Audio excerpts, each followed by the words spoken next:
Oh, you're okay. Don't quit rubbing that in, Kendra.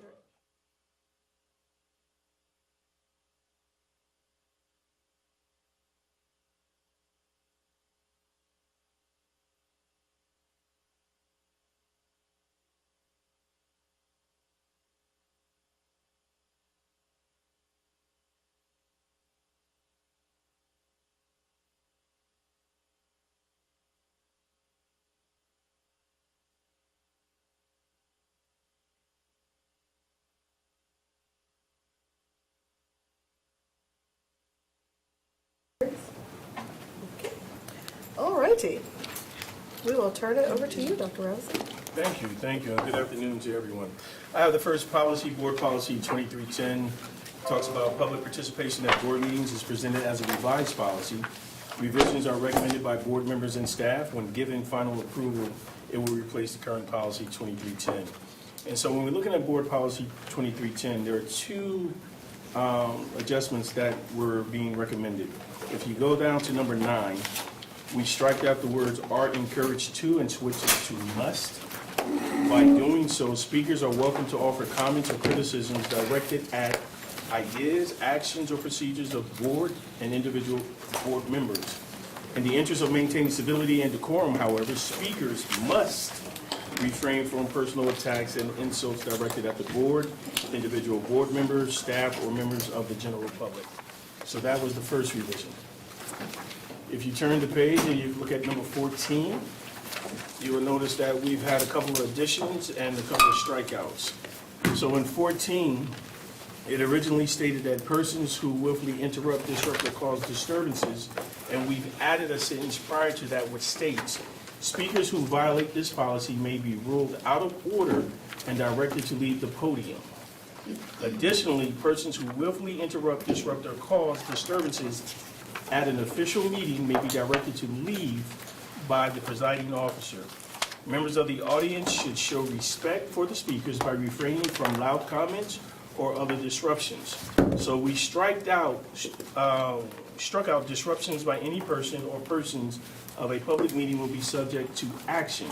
And we changed it and included the language, refusal to leave a meeting after being directed to leave by the presiding officer may result in criminal charges in accordance with General Statute 143-318.17. And so those were the two revisions that were being recommended by board members and by staff. Thank you very much. Any questions? Dr. Engman, this way happen. Just a question in terms of language. Sometimes, we will often talk about like shall, should, must.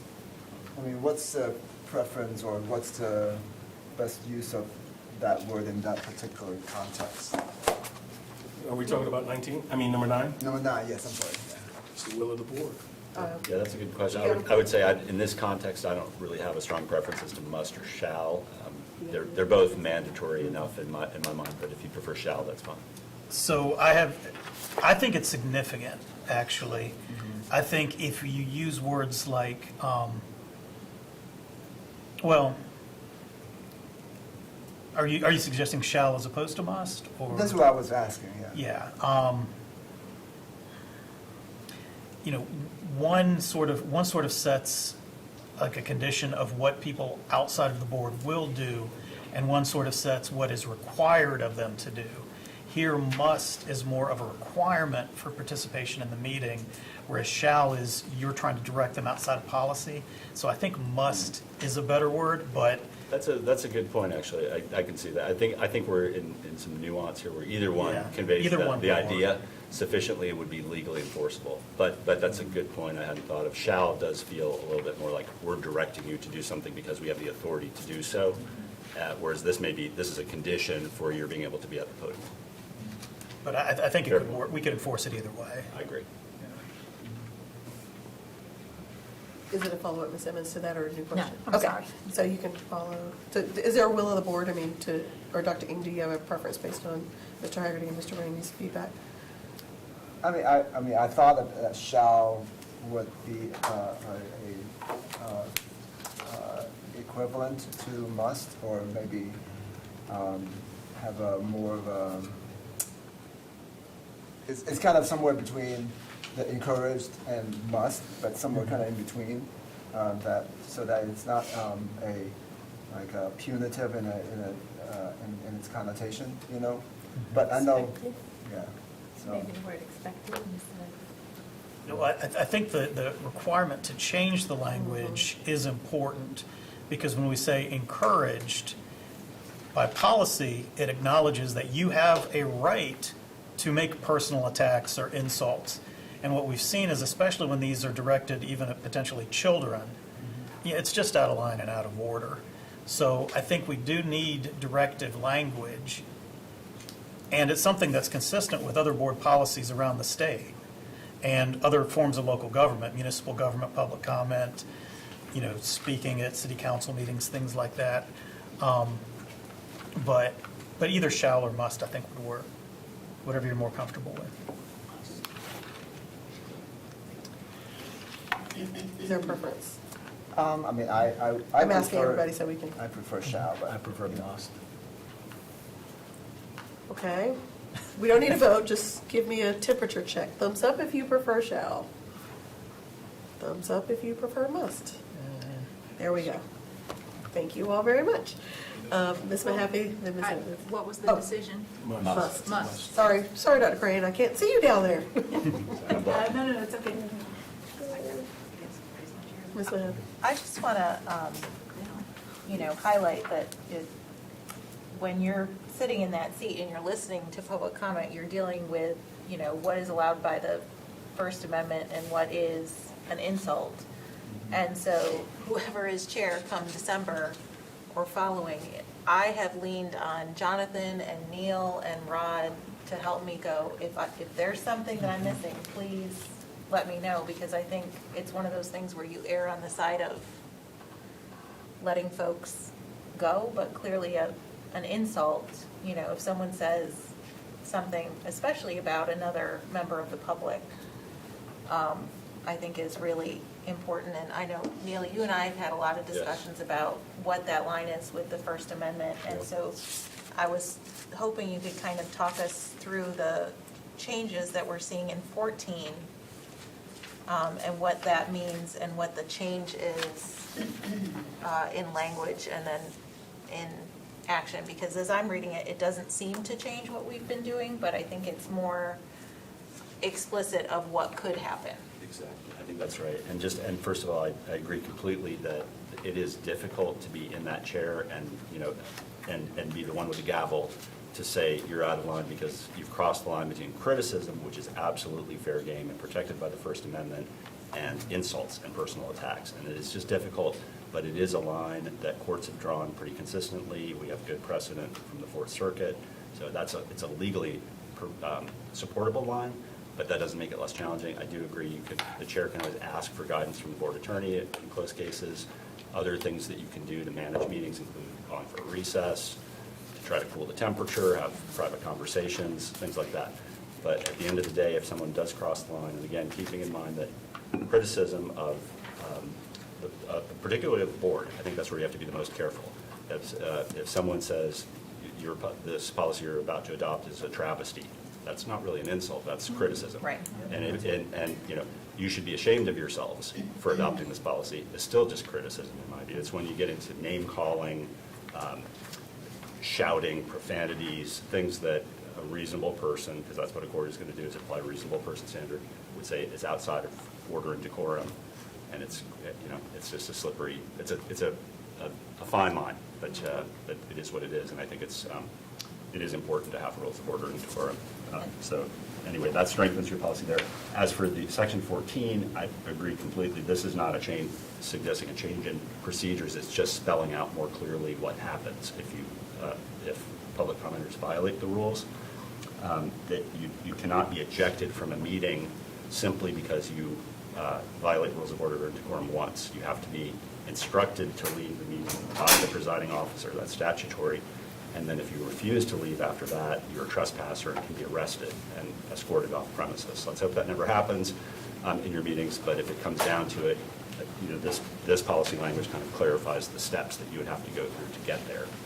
before someone can be removed from the meeting. And at least in my 7 years on the board, we haven't ever pressed any charges based off of someone's actions in the boardroom. And I don't expect us doing that. Typically, you give a warning, and a warning if someone's crossing the line. Ma'am, could you please reduce your volume? As a reminder, let's keep your comments civil. I think that's a good idea so that you're giving people the opportunity to speak. But if they won't listen and won't comply, you can direct them. The first step would be to say, rule them out of order, and they lose their opportunity to offer comment. They can still send you an email. They can still reach you in other ways. It's not eliminating all speech avenues. It's just saying you're not complying with rules of order to decorum. You're going to have to leave the podium. If they then won't leave, continue disrupting. Again, I haven't seen this. Just saying if this were to happen, you can direct them to leave the meeting. If they don't leave, they're trespassing. Okay. Ms. Caulfield? So I actually don't mind the language because I think when people are in here and they're sharing their opinions and what they are passionate about, they should be respectful. So I think that the verbiage is actually pretty much just kind of saying, we're putting our foot down, like you need to be respectful in here, but come and talk to us. We want to hear it. I do have a question, and maybe this is just a hypothetical question. When we're talking about insult, where we would actually put the gavel down, we've heard from both sides names that they are using as definitions. Where are we going to go with that line? Like we've heard bigot, grooming, all different kinds of words like that from both sides. So where do we draw the line where it goes from insult versus just criticism?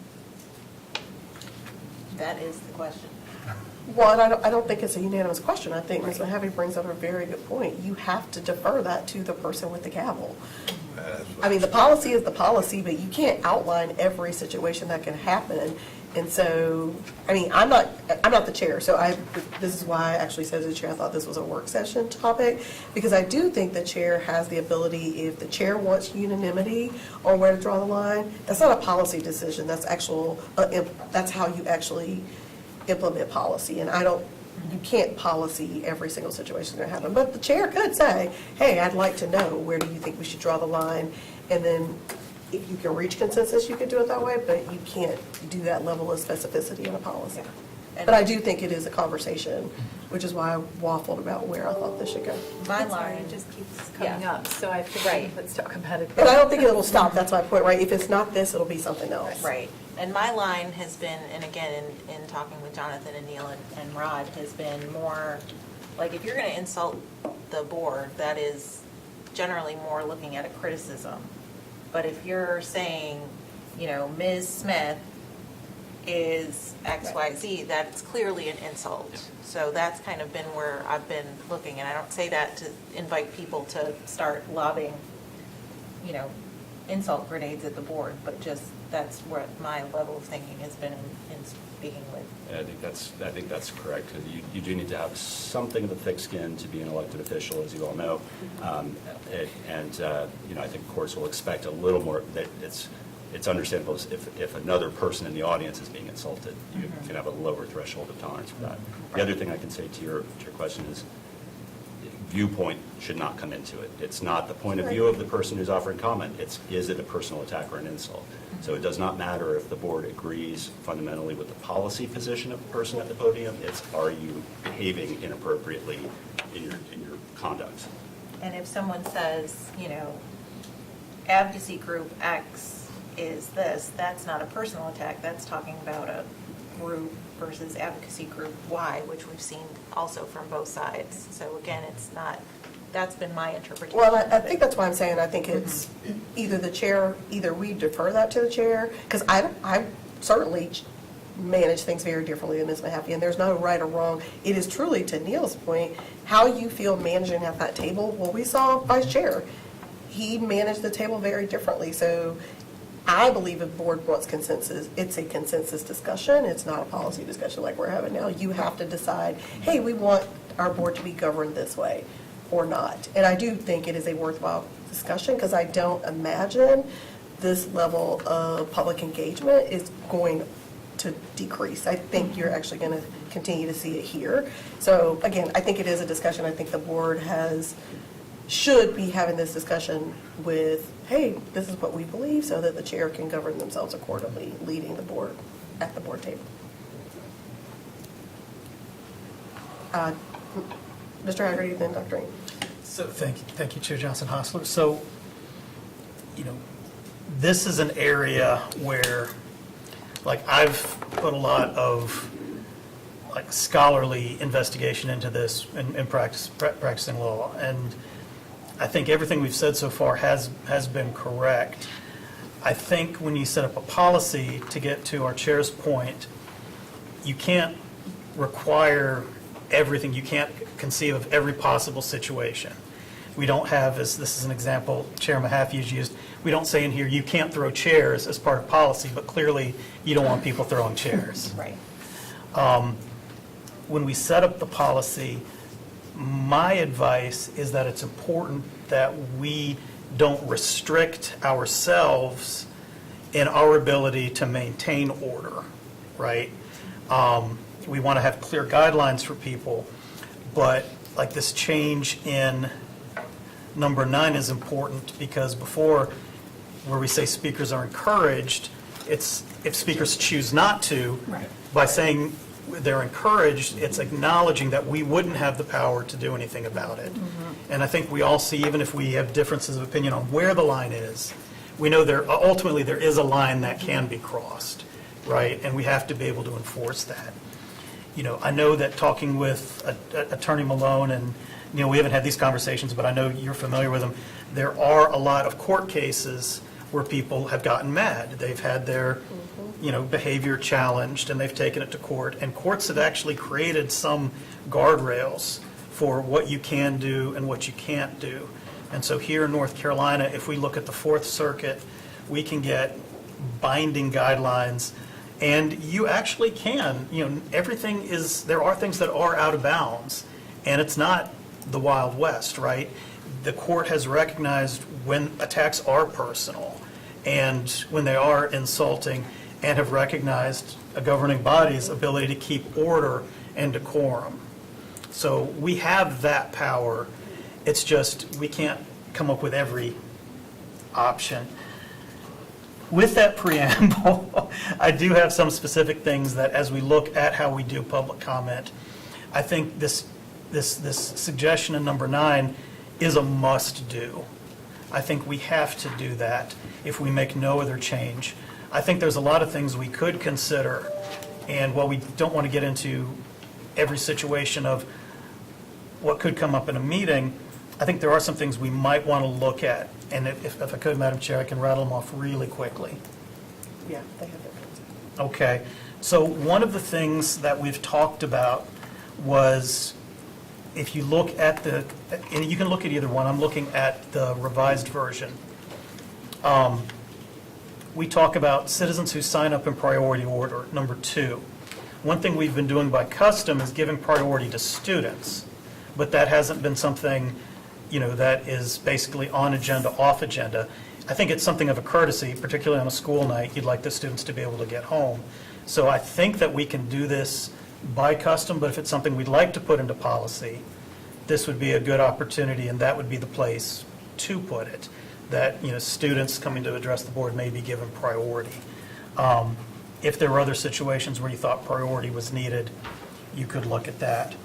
The second thing that I would like to point you to is number 12.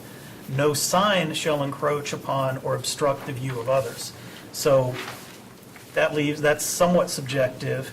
And then again, it by saying you can do a certain action with these conditions, it endorses that you can do that action. There are a lot of governing boards that don't allow signs. I mean, if you try to bring a sign into the gallery of the legislature, they just take it from you. Right, so whether it obscures the sign or obscures vision or not, and that's not even in a situation where anyone's giving comment. So, if you think the signs are appropriate, if there's content on a sign, sometimes you have to ask, is someone hasn't said something in comment, but maybe they've put something in writing that might not be appropriate. Is that covered under the policy, or is it just best, again, not looking at viewpoints, just to say no signs. I just throw that out as something for your consideration. Number 14, where we talk about speakers who violate this policy may be ruled out of order and directed to leave the podium. Looking at what legal guidance there is, this does allow you to conduct the meeting in question in an orderly manner, but if you have someone that repeatedly violates the policy, again, doesn't rise to the level of refusing to leave the meeting to where they might be trespassed, but they repeatedly continue to violate the above rules and are directed to leave at every meeting, is there any other sanction or any other action we could take to help enforce the policy? And it may be that these are questions that are beyond the scope of today's meeting. But I wanted to bring these up and then ask also, it says we offer public comment at every regularly scheduled meeting. And I wanted to make sure we were clear on what that was. The statute says you only have to have public comment once a month. We generally do it at each of our normal board meetings, but I didn't know if things like spotlight on students or the things that appear on the calendar could technically be regular board meetings, and if we just want to restrict that to our business meetings. And those are all the questions I have. I can give quick answers to a couple of them. A couple of them might warrant further discussion and review. You're absolutely right. You can limit public comment to just once per month, and I have no problem with adding business meeting if the board supports that. Clarity, that's your practice, so it wouldn't be a change in practice, right? And as to, let's see, priority order for students, you absolutely can do that. I think that's pretty clear under statute. You can set up reasonable rules to regulate public comment. It's not saying you can't speak, just determining the order of speakers. I think that would be fine. The other questions about signs and other sanctions for repeated violations that don't disrupt the meeting are a little trickier, but I can look into them if there's interest in further revisions. Okay. Dr. Ross? Yeah, yes.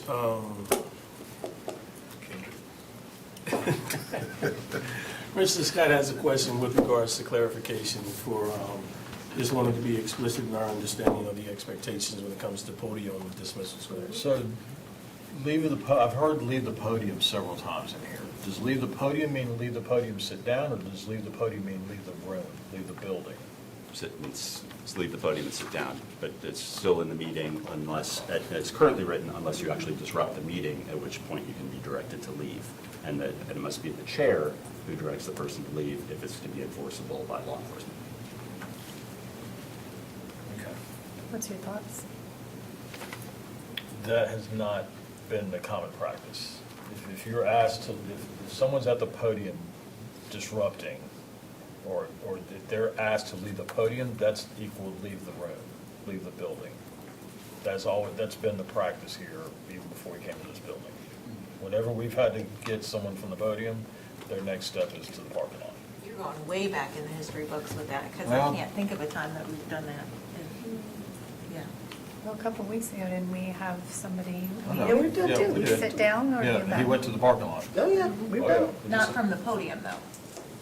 Well, he was interrupting somebody at the Yeah. podium. He walked up to it, but yeah, you're right. It wasn't his turn to speak.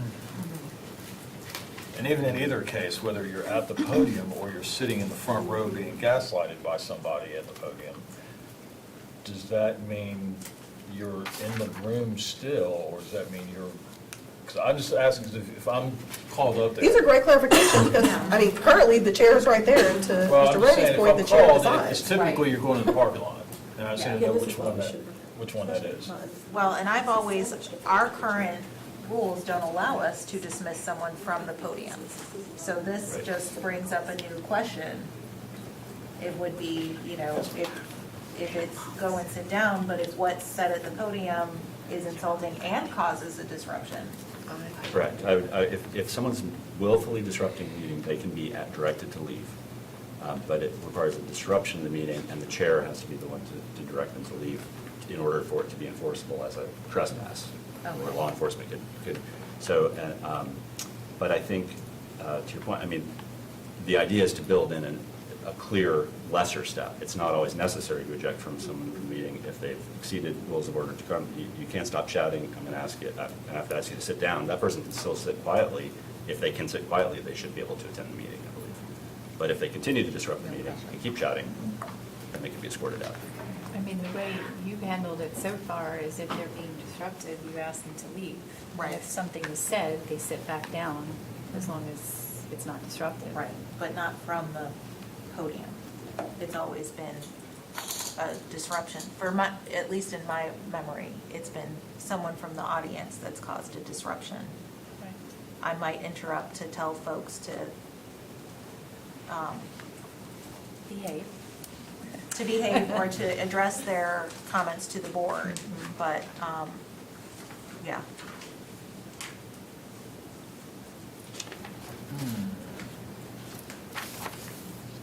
I'll let Mr. Scott that he's still pondering, so I won't keep up with your hands if you keep them up while he's talking, so if you could put them up after we've finished this section, so I don't forget to call it. So I'm not going to say her name, but there was a case where we had a lady that. I did say the name, because we did do it. We Okay, did yeah. it to Letha. We And removed it her was, from actually, the- it was two that night that it happened. One was at the podium, and she was sitting behind, and they both engaged each other, and they both went to the parking lot. Yes. So Right. it- Okay. it That's why I doesn't. kept saying her name, I was like, we have done this. Yeah, it has happened. Yeah, It has happened. okay. So again, I don't want to make it muddy. It's just, We did it. I just want to make sure we're meeting the expectation when someone is disruptive, when you point at them, that point, in my mind, means parking lot. I think that, I think it's necessary that the chair is on board with Mr. Scott so that you can communicate without fully having to repeat everything, so I think that's so I guess the bigger issue is, Neil, how do you, to Ms. Mahaffey's point, there'll be a new chair in January, so, December. Can I speak to this specific discussion? yes, as soon as I ask him what he wants, what his recommendation is around policy, given the podium and the room have been synonymous in implementation for our security, but the policy, Yeah, I think in terms of the specific protocols of how does the chair communicate with the security, I think that doesn't need to be in policy. I totally agree. I think that's a conversation, that's a meeting. Let's be on the same page about how we're implementing, and to some extent, security measures, we don't need to have a public discussion about. But I do think the policy language as currently written kind of closely tracks, gives you a range of options. Disruptive people can still be ejected. So actually, my last example is not a good one. If someone's shouting and actually disrupting a meeting to the point of disruption, they can already be asked to leave. But if someone is just being a little rude, and has to leave the podium, that doesn't necessarily warrant ejection from the meeting. It has to be really a disruption before someone is asked to leave. So I think with those parameters, and with security understanding that, and the board understanding that, then the trick is implementation, and that's just conversations and developing the practice and procedure. okay.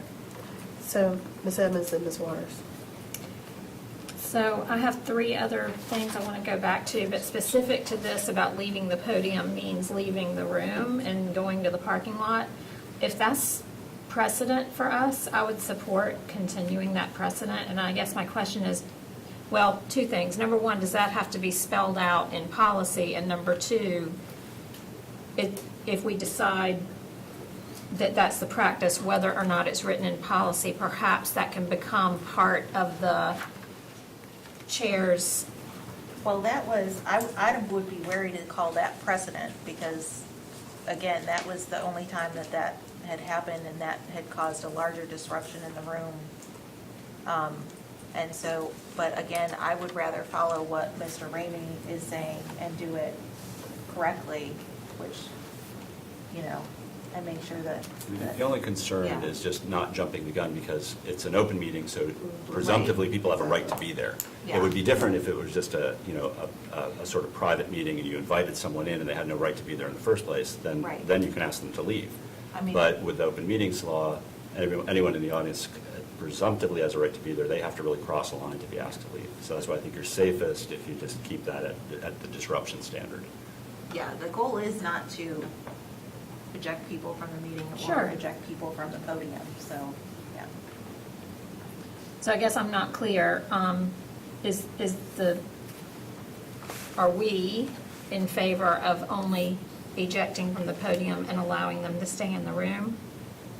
Well, it says directed to leave. It doesn't say like specific, so doesn't that kind of leave us open to, we're asking you to leave and then I it's feel like determined we're what that. conflating two things. Which is why I really keep asking for Neil to actually tell us exactly, so that we aren't What it's circling currently- around the What wagon. this says is there's two, at least two mechanisms. There are probably others. You could have warnings and redirection and things like that. But you can tell someone you're violating rules of order and decorum, not necessarily disrupting the meeting, but that's a little too hot. That's a little impolite. That's, and those folks can be told, leave the podium. You've given up your right for public comment, but they're not automatically ejected from the meeting. The other standard is if you're disrupting the meeting, you can be directed to leave. That's a separate statute that gives you that direct authorization. I'm kind of with, I agree with that take on thing. I feel like we were conflating the two issues with the podium versus the person who's just in attendance at the meeting. A person who has in the podiums speaking, they have their 3 minutes, but if they violated the policy, then they're asked to leave the podium. But anybody in the room that is doing things that are disruptive, even including the speaker after the person leaves the podium, Right. then that would be a cause for enacting this other second. Agreed, that's exactly right, yeah. Right. Do we not feel that 14 says that?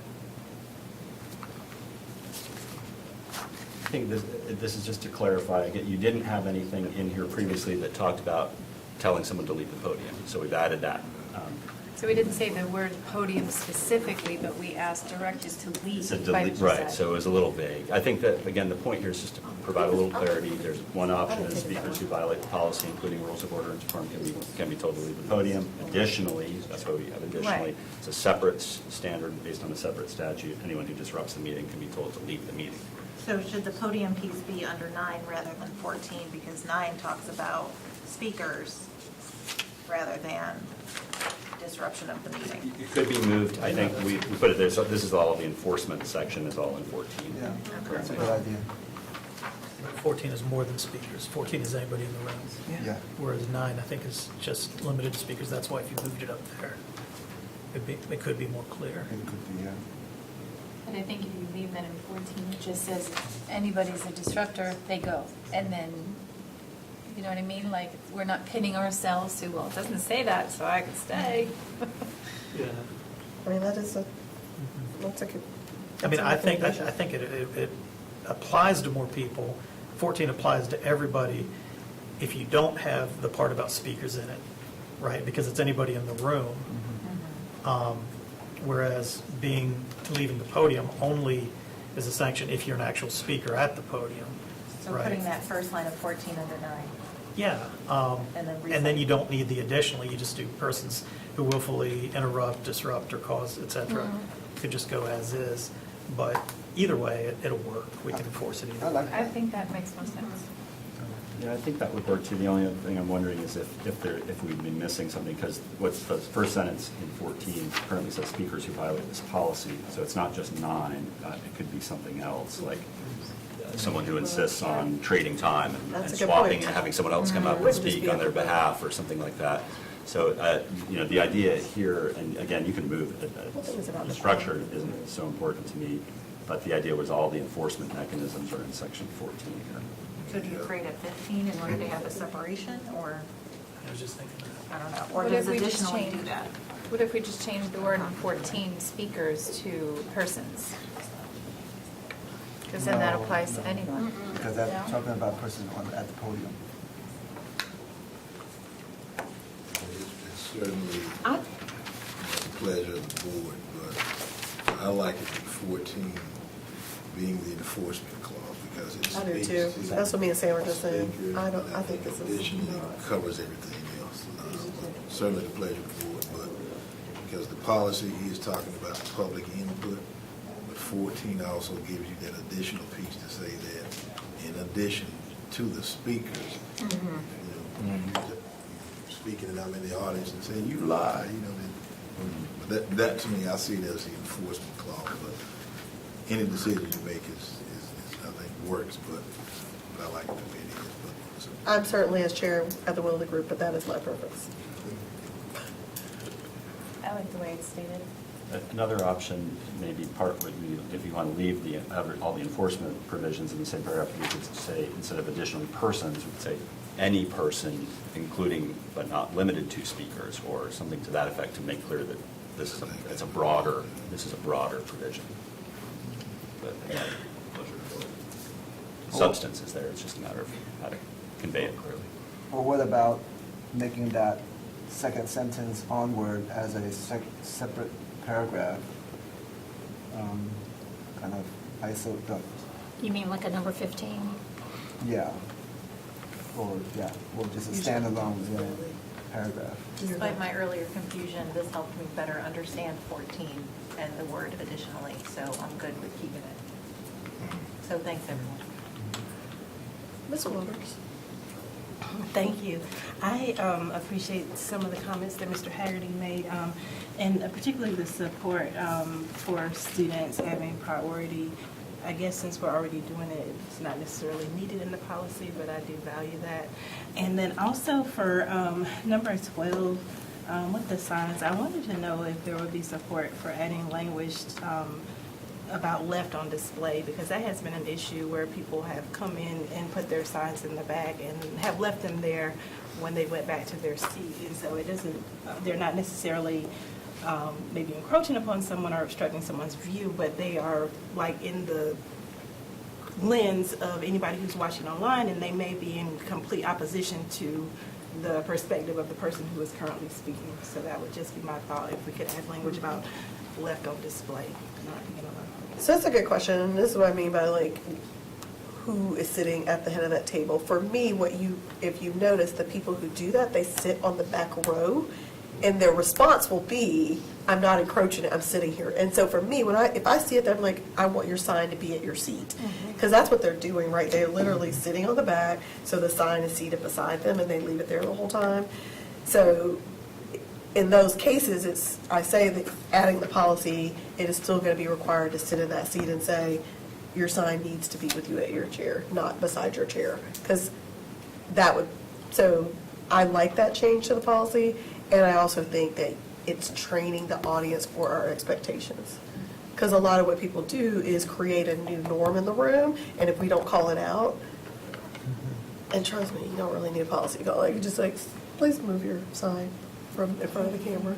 But I do like the policy, and I think we have to create the new norm, that the expectation is anything you bring needs to be at your seat, preferably on the floor in front of you.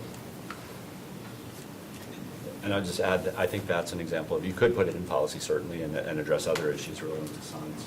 Also, I believe the chair could just say, please take your sign with That's you. exactly It's what I just, think. it's an example of you're not going to cover every possible thing that could happen, and so the law does allow reasonable rules of order and decorum, as long as you're reasonable and consistent, and it's not just because I don't like your And point that's of the view. biggest thing, consistent. We Everybody's don't, we just don't want, signs to clutter. The next speaker's coming, as you point out, might have a different point of view and not want that message right next to them, and that seems fair and reasonable to me. So I think that's something the chair could do, just ask speakers to do.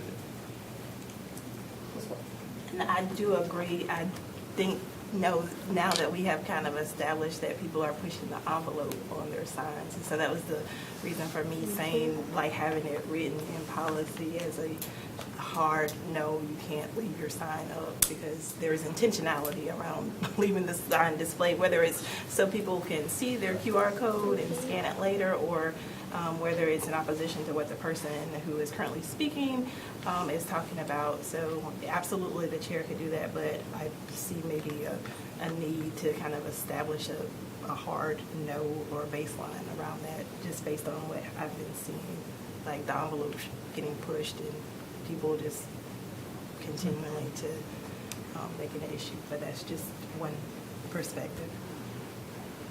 And I agree and support that. So I just wanted to add to what you said before about putting in there no signs. I think we'll get a lot of pushback because people do have, it is a form of speech that we see, even outside the boardroom. So I wouldn't want to ask the parents to get involved, share, and do that, and then tell them they can't bring it in. But I do agree with you that you have your 3 minutes, and that's when you can make your point, and then let somebody else come up there. So I agree that it should be removed once you say that. Mr. Happy, Ms. Barry. I'm curious, because we talk about, pushing the envelope, and we've seen, big foam boards, and I think like a 6-foot banner recently, and so is there a way we can limit the size of a sign? Yes. That I do know, because I remember when Jonathan and I discussed signs years ago, and I had researched it back then, and I do remember finding direct support for size limitations on signs. I'm less sure about other restrictions, that's why I just would want a little time to review if you're interested in other regulations. But I know you can restrict the size of signs. Because there's a difference between this Right. or something that's, Right, and something that's larger is more likely to obstruct a view. right. Do you think that size restrictions should be stated in policy, or is that something that the chair can read out and give general instructions? It might be a good idea, if you want to have a size restriction, I think that's an example of something that would make sense to put in the policy. Because, it's, if whatever the size is, let's let people know on the front end, in a published policy, so they don't bring it to the meeting and then get into a dispute with someone there. And also, I worry somewhat about sort of eyeballing the size of the sign and making a rough guess, and I think that's too big or that's too small without a standard that you can tie it to and say it's in our policy, and we can bring out the ruler to check. But you may also be able to, I'm not saying you can't ban signs, you may very well, and Mr. Haggerty may have researched that, and you had me on the research, I just am not in a position to advise on that on the spot. And that was just to my point, right? There's so many different questions that you could bring up regarding some of these that sometimes just a no sign is cleaner. And again, it's something that we see in different levels of government. People don't bring signs into the courtroom, right? That's disruptive and out of order. People don't bring signs. You can have them outside the General Assembly, waving them and protesting all you want, but you don't bring them into the gallery, or you can be removed. And so, if we try to set where you can have the sign or where you can't have the sign, or what the sign says, or how big the sign is, there's just a lot of little things that can trip it up. And I don't know that there's anything inherently wrong with a sign other than what we've seen with like the one-upmanship with, well, if I can bring a sign, well, I can bring a bigger sign. Well, then I can have 3 people holding a sign. Well, now we can have people wandering around the room with signs. And it just, I'm worried that eventually it's going to escalate to where, you get a safety hazard, a safety risk with multiple people and competing signs. So I think people can deliver their message a lot of different ways. I don't know that having signs displayed during public comment is something that's absolutely essential. So if y'all don't want to deal with it now, that's fine. But I think having something clean and simple is easier than trying to restrict all the possible conditions that a sign could have. Related to size, Mr. Yes. I think the language, persons who willfully interrupt, covers placing intentionally, to your point, intentionally, if you're going to intentionally place a sign out, you are therefore willfully interrupting, because we have to say, we want to keep broad language. I would not support a policy change, because I think people have responded at this point to the chair saying, move your sign. And if we set a standard there, and I think we can use, I like 14 a lot because it gives a lot of authority to the chair to say, and if people were bringing signs and bigger signs, that's willfully interrupting. I think that's the point of the language that I like, to leave it to the discretion of the chair, because I worry sometimes about the signs in the background, but if it's 2 kids and they're holding up a sign that is about education or something, I want to make sure we're not in unintentional consequences about something. Except that's not what the definition of interrupt means. If you willfully put a sign out behind somebody, which You're is gonna not stopping cause- the continuous progress of the person's action. So what we're not going to do is discuss the definition of interrupt. We are currently discussing the will of the group of whether they'd like to see a change to number 12. So I'm going to take a temperature check before we go down yet another long winding road. So the will of the group, thumbs up if you are interested, and we will discuss what the change is, if you're interested in making a change regarding signs to number 12, which is Ms. Waters' recommendation. Well, which change? I said we have not gotten there yet. I'm Oh, asking the just if temperature we check. wanted to You discuss said it? yes. Oh, okay.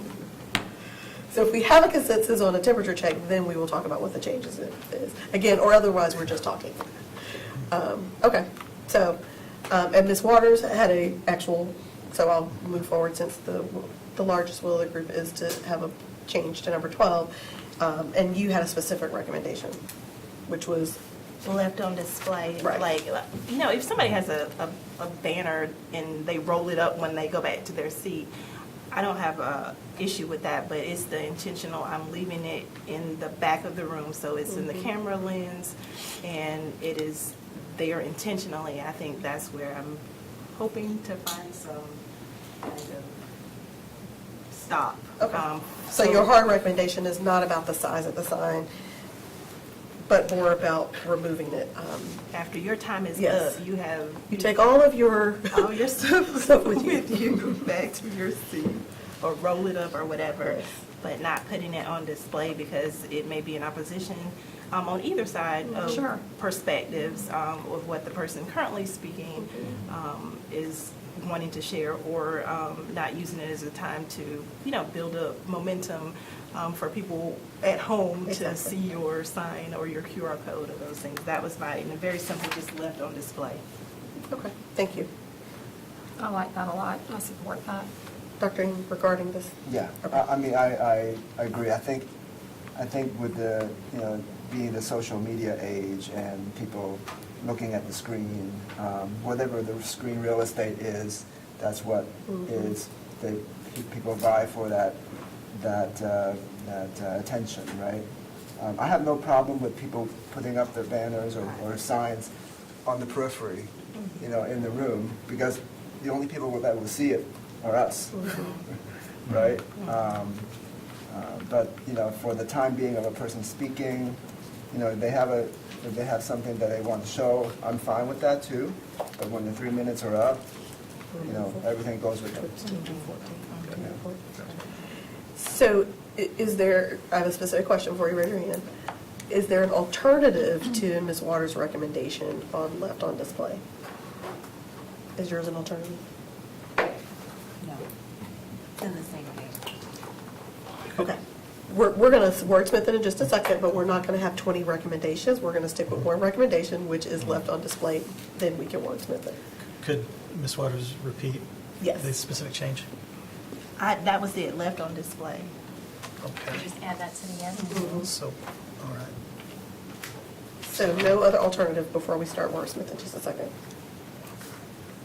No, and I'm asking because there's been on the table that we talk about the size of it, so I want to be clear that once we start wordsmithing, we're wordsmithing specifically, allowing people to bring their signs, but they have to remove them post their time at the podium. Related to that and additional alternatives, not wordsmithing, Yes. would it be appropriate for us to bring back this policy in a few months after we've seen how it's worked, and then maybe consider any alternatives at that point, rather than trying to open that discussion now? I mean, yes, that is where I was when we started at the beginning, but then we went down this road of making changes today, as Dr. Rups is like, yes, we totally thought we were only making 2 changes today. I mean, that's not my decision, that's the will of the board, of what your Okay. pleasure is. And I think you took the temperature check, which indicated there was some interest, at least in discussing it. Then I will withhold any alternatives until a future discussion. Yes, Ms. Mayor. I'm going beyond alternatives, so I just want to make sure. This is why you didn't want to have a work session, but I'm going to manage us because we literally brought 2 changes in today. And Dr. Robinson, I thought you were going to lead with, hey, we're going to make these changes because we have timelines, and then you all can bring back any policy you'd like. So we do have a temperature check, to your point, Ms. Waters.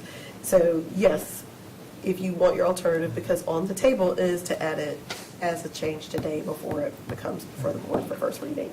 So you both very briefly and succinctly tell us what your alternative is, Ms. Mahaffey and Mr. Haggerty. So mine is signs must remain in the possession of the owner, and additionally, must be handheld and not affixed to a stick, was something that we had talked about. Well, they still could have it on display. Right, well, I like Ms. Waters' piece, but I'm saying, anyway, I agree with Well, Ms. what, Waters is what I'm no, saying. I guess, so are you saying that's in addition to, because? No, Wordsmithing? I am, which is why I tried to withdraw my comment. Oh, you didn't try, you kept your hand raised 3 times. However, Mr. I'm Haggerty. confused. Are we trying to figure out how to word her intention? Well, I was jumping ahead. It sounds like we're all We're agreeing not. we want to do it, right? yes, that's what we've established. Okay. But we had 2 people say that they had an alternative. So when you said alternative, I thought you meant alternative to her recommendation. No, But you meant in alternative addition to. words, or in addition, Okay. yeah. Mr. Haggerty? So I still would like some discussion about whether or not we need signs, and I can defer that to another meeting at another time. And then this also brings up the idea, and it could be in 12 or it could be outside of 12, about is there just one person at the podium at a time? Because if you talk about like unfurling signs, or are they obstructed, you get to the situation of a bunch of people speaking up there. I think the language of the policy that says speaker, and a speaker's at the podium Has no means S, one person yes. at the podium. But the argument that came back was, well, I'm not speaking, I'm just dancing up here, that they weren't covered in that. So, whether or not we need to be clear about only the speaker holds the sign or something, we could do that too, but I don't want to get into, I think these are things we can talk about at another meeting. I think that's a decorum piece, that's not a policy piece. Yeah. And then when it's appropriate for the wordsmith, I'll have a comment. Okay. Ms. Edmonds? 2 questions about as is. For number 2, does having students in priority order have to be stated here, or is that at the discretion of the chair?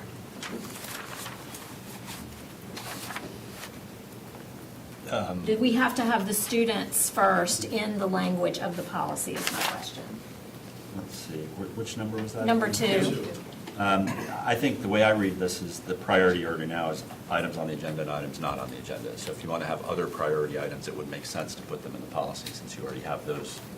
One priority now, you could tweak that to add students will be given priority over other speakers. That's exactly why I wanted to know, because I like the fact that we try to allow students first for the very reason Mr. Haggerty stated about, I think we all want them to get back home before, or have the opportunity to go back home before anyone else. And then I am not in favor of prohibiting groups at the podium. I mean, we've had, Because you were, what do I? you were the group. I was a group. But also, I mean, we've had students, talking about students, we've Yeah. had students come, And they need each other up there for support. they do, I and, totally agree. whether it's, JROTC or whatever. I mean, they've come to us about many topics, and I think if we allow the students to do it, we should allow adults to do it. I have no problem with adults standing up there together as long as there's one person talking. I don't really feel like we've had any displays of anything that we would need to worry about. I think everybody's being kind of respectful when they go up there. You mean as far as a group? Yeah, I agree. That's what I'm saying. I don't. Yes, we're going to do, yes. Oh, I we're just not. wanted to be didn't expect sure them to that go there back was in. nothing here that prohibits I a asked group everybody from to say standing no. up together. That's what I wanted to know, and then that's all the questions that I had. I had signs on my list, but y'all covered it. Well, I believe the chair has the discretion to sit a group down, because that can be disruptive. So whether it's in policy, unless our council disagrees, I think the chair can clearly I do too. direct just only one person at the podium if it's disruptive. Obviously, if someone needs, say they have a physical condition where they need the assistance of others, that would obviously be a situation. A student, maybe a young student especially, who might need a parent or a guardian in support, I think that would clearly be acceptable. But sometimes where, like, the size of the group can be disruptive or the purpose is to intimidate, there could be other reasons where it may not be appropriate. Well, wouldn't 14 then take that over, right? Group or single person? Okay, so we're going to go back to 12, and then we will go to 2, which we haven't gotten to yet.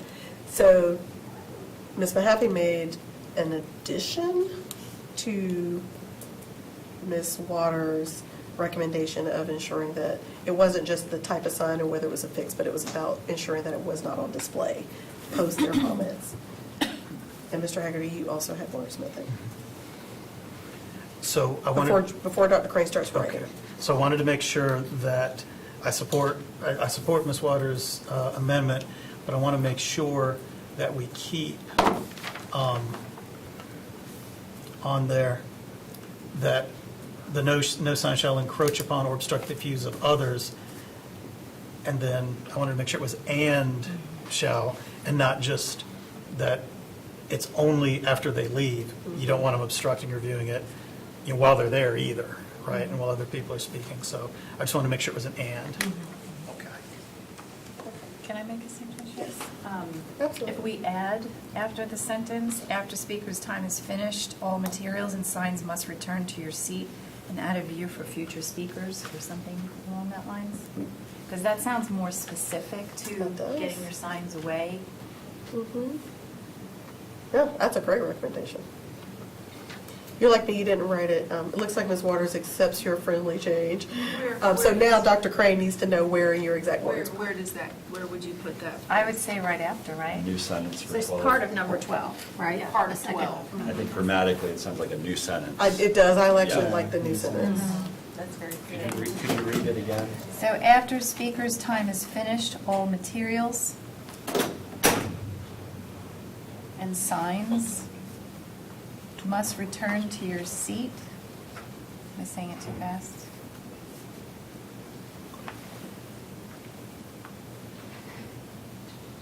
And out of view for future speakers. You can write it on a piece of paper if you want me to. Sorry, we It's a lot can't of hear words. the last of what you said. Hmm? What was the last? So, and out of view for future speakers. Yeah, that's what I thought, so that takes care of it. Okay, we just, once you turned your head, we can't Oh, hear. sorry. That's okay. Okay, I saw head nods, and then we're going to go back to Ms. Mahaffey, which had a different addition. Is the committee support that specific language, or can we take a little time to think about Oh, you can how to totally word it? wordsmith. Okay, Oh, absolutely. Okay, I think. I always, Dr. Crane always wordsmiths it in her very Okay. polished policy way. Because I think But the that team- concept is very clear, and Yes, and I just wanted to make sure she heard it, because I thought that was certainly articulated very lawful, well. absolutely supportable, lawful restriction. I think Absolutely. we can probably come back with specific. We trust the verbiage team massage that a to little. make it sound really good. Great. But thank you for the addition. Now we'll go back to Ms. Mahaffey had an additional.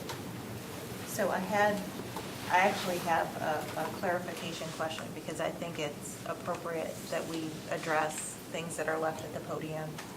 But when we have folks who bring signs who are not intended to speak, who will put them on display, or does that prohibit, if I'm just showing up at the meeting, from having my sign out because I'm not a speaker? I guess that's my clarification question. In view or at your seat? At the seat. So I guess in view would be of the camera, or? Would be of the camera, because I'm like Dr. E in the room, we're Right. going to be able to see it if they're sitting to the Okay. side. I think we're discussing the workaround people have been using of sitting in the back and laying it up Right. against the window, which is still in view of the camera, but it's actually not obstructing anything. Right. So that's a great clarifier, and again, I feel like, and Mr. Ramey and Dr. Crane, you can tell us that your wordsmithing can fix that, and it allows the chair to also have policy to back up. Excuse me, Mr. Scott, your sign, please put it away. Before we send Mr. Scott to escort you out.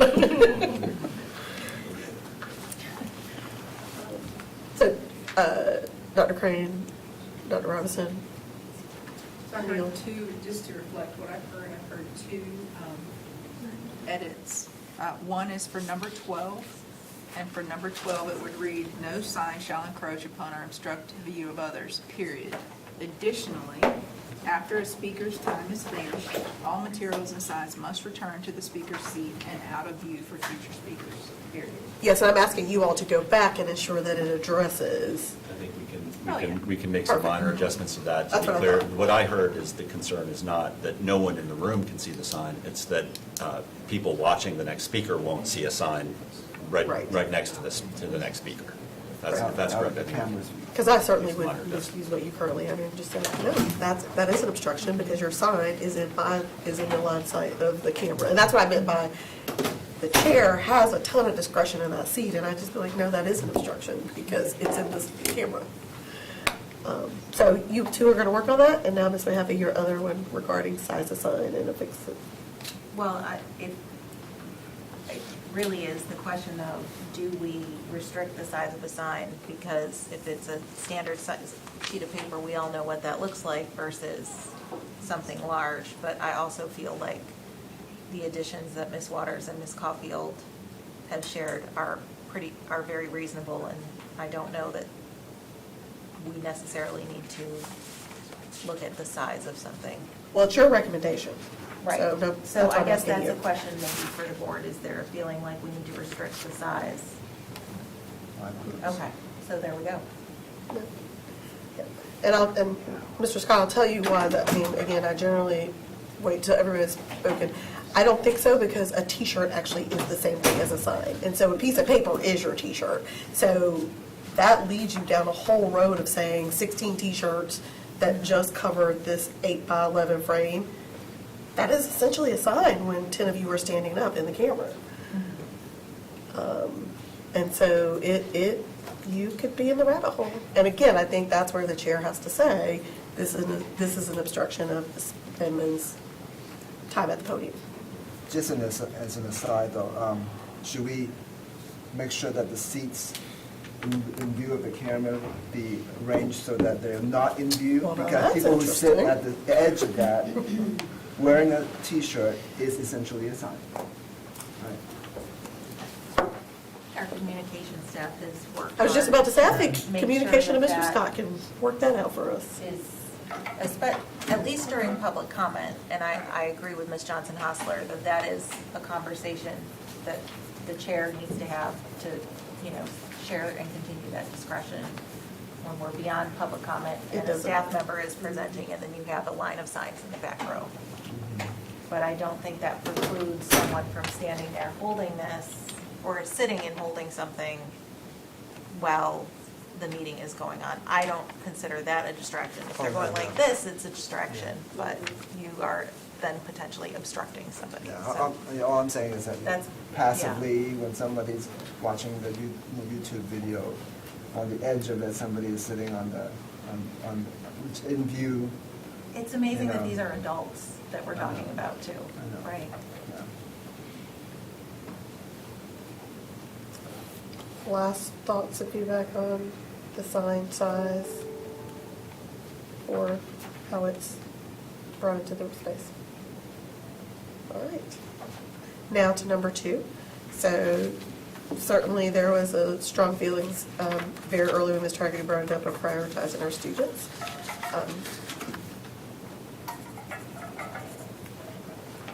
So did you have a recommendation to how you wanted this to be structured, or we can have Dr. Crane and her team include students as a priority and bring it back to us when we see it on first reading? I didn't have specific wording. I'd be happy to see what Dr. Kramer and his Okay. staff could provide. Perfect. I had written down just the addition at the end, student speakers will be prioritized before other speakers, period. Dr. Ing. This is just a what if we have enough student speakers that take up the entire 30 minutes? I would love to hear from students. I think we- They're very- No, I'm not, but then it excludes all the other people that had signed up to wanting to speak as well, so that's. Well, it won't exclude it, they'll just have to, I mean, and I think the chair's been doing a great job of saying, we've had an hour, we will go to business and we'll come back. So they still would be able to speak. And as we noted, people do wait on us to return to speak. So is that the discretion of the chair to decide the exact time? Yeah, so I generally have looked at the number of speakers and then anticipated everybody using their 3 minutes, because it's very rare that somebody stops beforehand. And so I'll set, because we have N number of people, that means X number of minutes. So we'll do 45 if it's, 90 minutes, maybe we can do 45, depending on, looking at the length of our action agenda. Last time we had done like the HR piece in closed session prior to coming back, so we were able to, like, that 30 minutes. So there's like a lot of mental math that goes into it during board comments. But trying to see, like, if all these folks are talking for 3 minutes, what does that equate to? What do we have left on the agenda? And then do you have it, do you use it for 30 minutes, or what does that look like?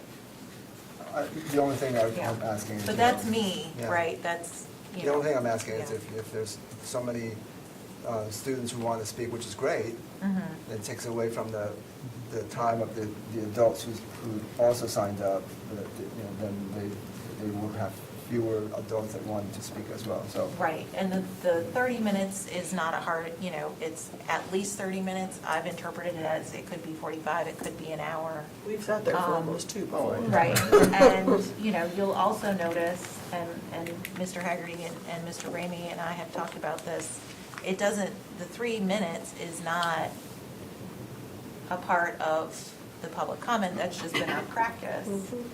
So it could be that we see there's, let's say 90 people who show up, hey, we've got 90 people, this is gonna take forever, limit it to 2 minutes. But again, that's not been something that we've been doing as a board. So I think there's a lot of discretion there, but it is, the chair and encouraging that person to have a lot of conversation with, to better understand that piece, because it's not, For that reason, it's not perfect, it's not easy. Dr. Crane, Ms. Crawford. Staff has asked the question, do you want all students first or all students on agenda topic Right. first? Like you prioritized already speakers on agenda topics and speakers not. So I think that's what this discussion is for Dr., so we haven't decided, because Dr. Ing just brought it up that was his question to this, and I don't think we've decided yet. Just one other point to the topic most recently under discussion, your policy in number 1 currently does limit comments to 3 minutes per speaker. It says if after 30 minutes, you can take additional comments at the end of the business meeting. Right. So I think the idea is, it's not mandatory, but it's built in that if you have an overflow, then you can hear people, you can still hear everyone, you just might have to wait until after you conclude your business. But that's fine, and the law does allow, I think you were recalling, we talked about the law does allow that you can specifically change the time if an inordinate number of speakers have showed up, but you don't currently have a policy language that reflects that, so that, I think that would require a policy revision. But it is a good question that staff had asked, if we're prioritizing speakers, students, and also prioritizing those who wish to speak on agenda items, what do you deal with if you have a student on a non-agenda item versus a parent or a teacher on an agenda item? Yeah, that's Dr. Ing's question, which we haven't. Yeah, that's a good finished. question. So I got a couple of hands about people's feelings about that. Ms. Caulfield. No, I was just going to say that would be one of my worries of switching to not doing comments every or only once a month, because we do see that the time sometimes is really long, and if we only had it once a month, we might be sitting there for hours. For sure. Good point. Ms. Evans, I'm good. I'm withdrawing. Okay. I'll just say again, if we bring this back for another debate, either in a work session or another policy meeting, it'd be great to hear like what districts around the state do, because I think we're kind of deciding this based on our own experience, But if we look around, we can see what a lot of other districts are doing, and in some cases successfully, or in some cases maybe not so successfully. There are some districts that limit the comment period to a set time, and then after that time, they're done. Doesn't matter if there's other people signed up, they're done.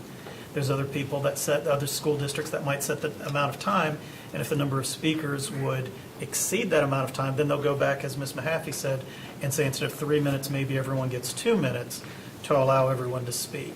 So there's a lot of different ways this could be configured. Same thing with priority. There are some districts that say you have priority if you're a county resident versus people who are outside of the county, or you have priority if you have not already spoken at a previous meeting this month, right? So that way they try to give more people the opportunity to speak if they do have other limits. So when we do bring it back, it'd be great to see kind of a comparison either to other districts in North Carolina or maybe others of similar size.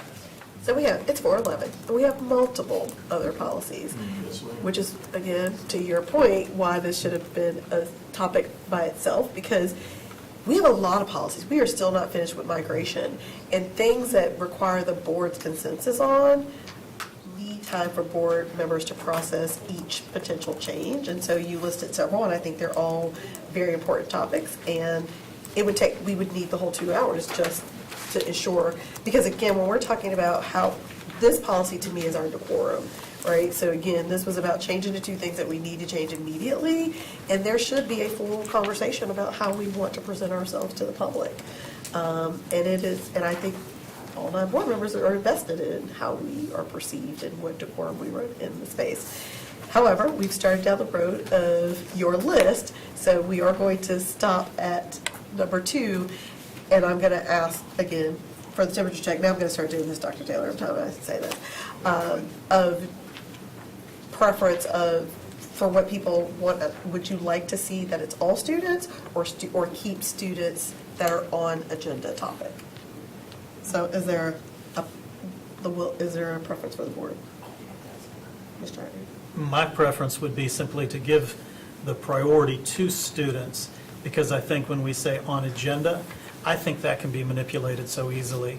And we've seen this before where someone will say, well, I'm here to speak on the reassignment proposal, but like everything else they do, the board has gotten it wrong, and then proceeds to go off topic on other stuff. So, it's hard to call someone out as the chair, right? Because they did technically start with a topic, but unless you start interpreting everything they say, and are you on agenda, are you off agenda? I know we try to use that on agenda, off agenda for prioritization, but I think it's just, that one's really hard to enforce. So I would just say the students have priority, but if, anyone disagrees, I'm just happy to have them on the list. Okay. Other strong opinions? Ms. Waters, you also brought this one up. I support what Mr. Hackett said. Okay, I see head nodding, so All students? All students. I see Dr. Crane writing. That tells me that she's got a plan to give us a draft with that in there. Is that right, Dr. Crane? All right. Any other feedback, Dr. Crane, that you need from us on this policy to move forward with changes? Thank you. All right. Thank you very much. And I'm sure, because Dr. Crane always does this, kept Mr. Haggerty's long list of other policy changes, because she always keeps a list of what board members are interested in. So thank you. Thank you, and I do apologize. I did say it was only going to take 10 minutes for my 2 Didn't I tell you? colleagues. Didn't I tell you? So I do I told you. apologize. You now believe me. Yes, ma'am. Is there a motion? Yes, well, yes, you got what you need. I have And what you're- I need. So as long as you have what you need, now we can make a motion. So Madam Chair, I would recommend the amended policy go to our board meeting for first reading. Okay. Second. Okay. Mr. Haggerty, Ms. Watts, all in favor, please note by saying aye. Aye. Any opposed, same sign? Okay, hearing none, we will see this again for first reading. Thank you, Dr. Green, Mr. Ramey, and Dr. Robinson, and Mr. Scott. You also now believe me that if you say this. Next, we're going to bring back 2 revisions that you recommended last month when we had our first, we brought first for you 7305 employee conflict of interest and the RMP for 5015 7300 recruiting of athletes. Our HR team is coming up. They have the revisions that we spoke about. They'll take you through those. Welcome back.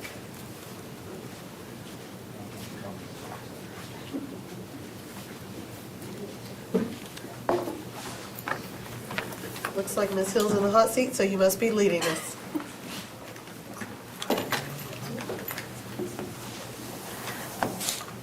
I'm in the hot seat, yes. All right. Well, good afternoon, everyone. Thank you. Thank you. We are back to talk with you about Policy 7305, the Conflict of Interest Policy, and RMP 5015/7300. As you'll recall, at the last Policy Committee meeting, we brought forth Policy 7300, as well as these 2 additional items, the policy and the RMP. And we have reviewed the policy and the RMP with regard to the questions and comments expressed by the board, and would like to present those changes to you at this time. Thank you. I will begin with policy 7305, employee conflict of interest. If it's okay, Madam Chair, I was not going to review the things that we did last time, but just talk about the modifications that we Good luck, made. Ms. Hill. I'll give it a shot. Okay, so with the employee conflict of interest policy 7305, in terms of the modifications that were made, one of the first things that we did in Section A, the the last sentence in the 4th paragraph from the end. I'm sorry, I'm taking you backwards.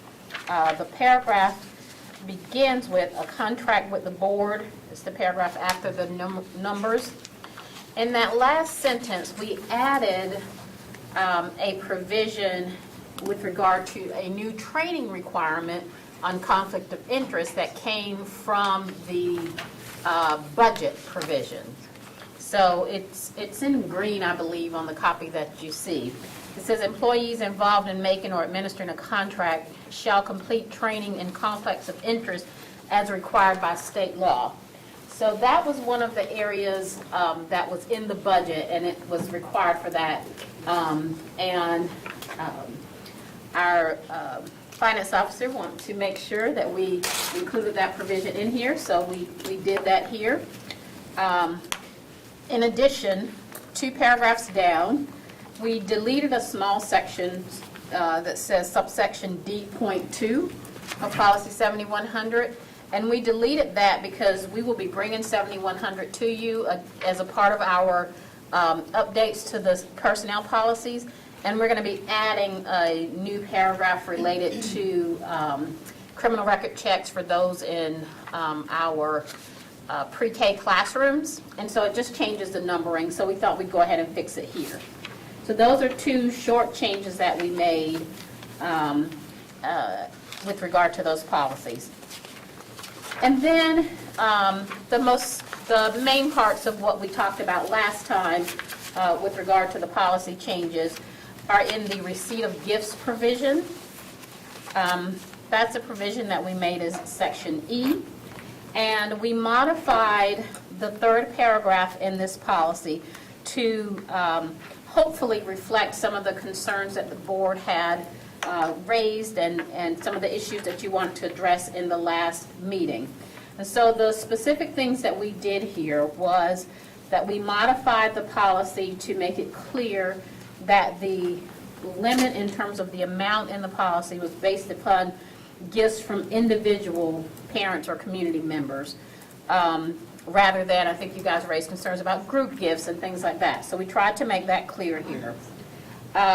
We also included information in the policy that drawings, door prizes, those sorts of things that come from not just the school system, but also professional associations or parent organizations would also not be subject to this provision. And then we added a provision that makes it clear that grants or crowdfunding or donations that benefit a classroom or the work site would not be prohibited by these provisions.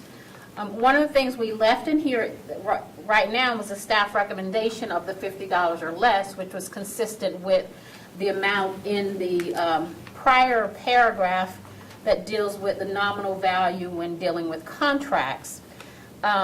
We also, just for your information, wanted to clarify our current policy language so that you get a sense of why we've made a recommendation here. Our current policy language states that staff, that we are permitted to accept gifts of, token gifts of insubstantial value. So that's the current policy language.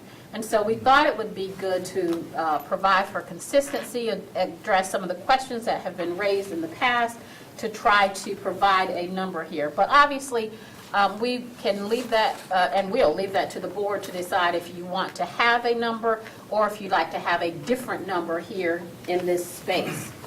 And then the only other change that is actually not reflected in the version that you have, but we just need to add to the legal references 115C-335.15. That is, again, the statute that deals with training for conflict of interest purposes, and I just forgot to put it in the copy that you have. Those are the suggested changes to this policy. We are open to feedback or any questions that you might have. I have a clarification question. As you can imagine, Ms. Hill, on Section E gifts, some of our classrooms will have a room parent who will collect money for a group gift to the teacher. And so does that have to stay under the $50 threshold, or is that considered one of the exemptions? So the $50 threshold, and thank you for that question, Chairman Haffey. That is why we use the language from an individual parent or community member. I just wanted, yeah. Absolutely. That was to reflect that concern. Yeah, we actually moved the word individual to make it more clear that those types of gifts would be permissible if it was a classroom gift, multiple of those. Are we required to have a limit? We are not required to have a limit. It is something, again, our past policy just said insubstantial, make sure I can see that correct. Yes, insubstantial value. We're not required to have a limit for this. We recommended it because it is a question that we sometimes get. We thought it would help to provide for consistency, equity, with regard to gifts, but no, it is not something we're required to have, and if the board ultimately decides that you guys would rather leave the language open, then that's something we can do without defining that amount there. So I don't know if I need to make a motion to do that, but I really would, I just have a problem with limiting what we can give our teachers. Like even if you wanted to give a gift or something for the teacher for all the hard work that they do, think about like even if you wanted to give them a gift certificate, like to a place for a service, like a massage or something, you are not getting it for $50. I don't know where you would get one. So I would like to take the dollar amount out or discuss it. Thanks. I understand where you're coming from, and I think if we do that, I think the reason why I think you need a dollar value in there is because if you don't, where it says nominal value, you could have the opposite result where people say, well, a dollar could be $10, or nominal value could be $10 or $5, and it might actually restrict gifts even less than the $50 in there now if you don't define what nominal is. and you'll have a lot of different interpretations, as a lot of different people, depending on where they are in life, interpret nominal. So I think we can debate what that threshold should be, and I see where you're coming from, that, you know, are there rewards we can give our teachers, and do you want to limit that? I think that's a discussion to have, but I think if you don't put a value on it, then you could get interpretations of this where even like bringing in the $5 mug for Teacher Appreciation Day could be determined to be above nominal value, and people could wonder if it was breaking the policy. I would just hate to limit what we give to our teachers. I mean, if people are able to, I mean, some people may be able to give monetary, you know, amounts, and some people might, for instance, own a business, and they might be able to give a lot more. It's just something that they're capable of, but it's really just a matter of what we're giving to our teachers as an appreciation. And this day and age, I just think whatever we can give to our teachers to show appreciation, I would hate to limit that where we give it a dollar amount, where somebody might be capable of helping them. And also, it's even further if an individual is giving, say, a Target gift certificate. You know, I mean, they could use that for personal use, but they could also use that for classroom supplies. So now we're getting into well, where are you allowed to spend it? So I'm just questioning that. Is it not addressed in here? Sorry, I thought I saw something about the classroom gift versus directly to the teacher. Right, it does. I'm just saying that it could apply to both, is, you know, per the language and the intent. How would you enforce what they do with the card? Right. So I just feel like it's, you know, muddy waters anyway, and the intent is to give a gift to the teacher to help or show appreciation. I would just hate to limit giving that to teachers, especially if we don't have to. Is there other thoughts or feedback in terms of not putting a limit and talking about what the threshold is, if there is one? Or to Ms. Caulfield's point, removing. Quick little context, I agree. I don't think there's a statutory rule that you have to limit the amount of gifts to teachers. I assume, and maybe HR staff can speak to this if I'm mistaken, that the idea is to set some limits because of the optics and perceptions. And, you know, say, for example, a parent gives a student a $5,000 cash gift for, you know, all your great help this year, and the kid gets an A on the test, or, you know, something like that, and gets selected for the class, you know, prize or something like that. And there could be a perception of pay to play. And so I assume it's really to sort of rein that in and make sure that the gifts are of such a value that it wouldn't be reasonable to assume that students are getting preferential treatment.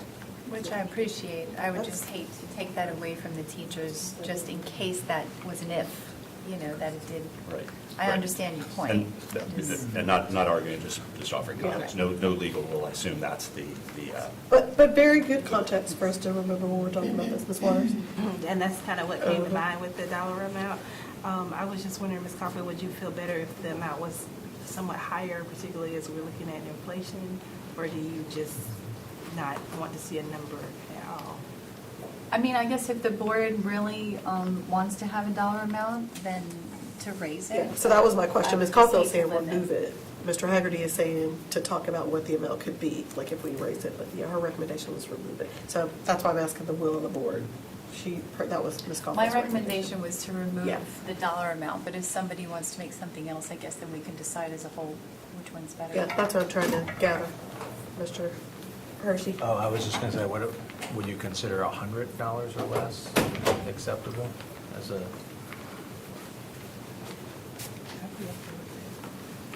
I think that's a reasonable change in the context of inflation, and also making sure we're not allowing parents to give unlimited amounts. Ms. Evans? Oh, I support the $100, because I think the pay to play is just too slippery. We do have very gracious parents that are able to do a lot, and I think leaving it wide open is not appropriate. And as a reminder, they can make donations to the school, which we then note them in our gifts to the district. It's always in your board packet every other Tuesday. That's right, or PTA. which some of your PTAs have scholarships for your teachers, so there are other ways to go beyond that. I hadn't thought of that till you said that, Ms. Evans.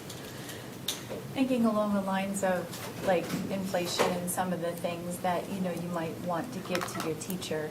I mean, even just going back to the massage example that I was offering, I don't even know that there's many places that do it for that either. So I'm just wondering if it could be higher if the board doesn't want to remove it. Do you have a recommendation before I go to Ms. Waters? 200. Okay, Ms. Waters. I just think on the kind of the flip side of the coin for those families that aren't in position to be able to do that, I think there's an inherent appreciation of a child, of a parent who, and it may be unintentional, but I think inherently we would say, ooh, this parent. And so I think that you have to set a level where, and it may not be pay to play, it just may be human nature that this parent is super nice and super generous, and so I'm nicer to their child. And so that, for me, the 200 seems a little, for me personally, excessive. I would be probably at max 100, which I still could see for some of our schools and communities and economic states of some families that being high, but I think $100 for me would be my absolute max. Yeah. And I'm going to call you Ms. Mahaffey, but I would be remiss, I thought you were going to repeat it, because I kept pointing to you.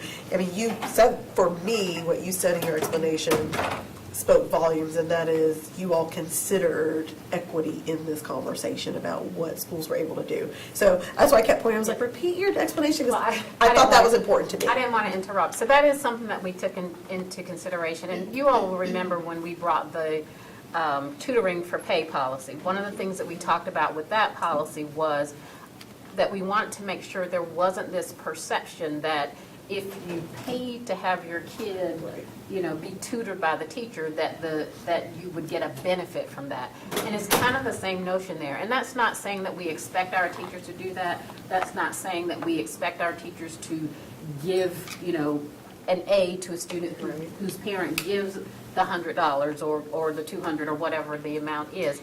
It's just that it's important to let our parents know that we want, you know, that we are embracing equity, that we don't want parents to, and the language is in the policy as well. We don't want someone to hold up the $100 gift card and say, whoa, look what, you know, Malcolm's mom gave me today. Thank you, Malcolm, you know, that sort of thing. But we also don't want our parents to feel like if I'm not able to give, then that becomes a detriment for my child. That's something that will be held against them.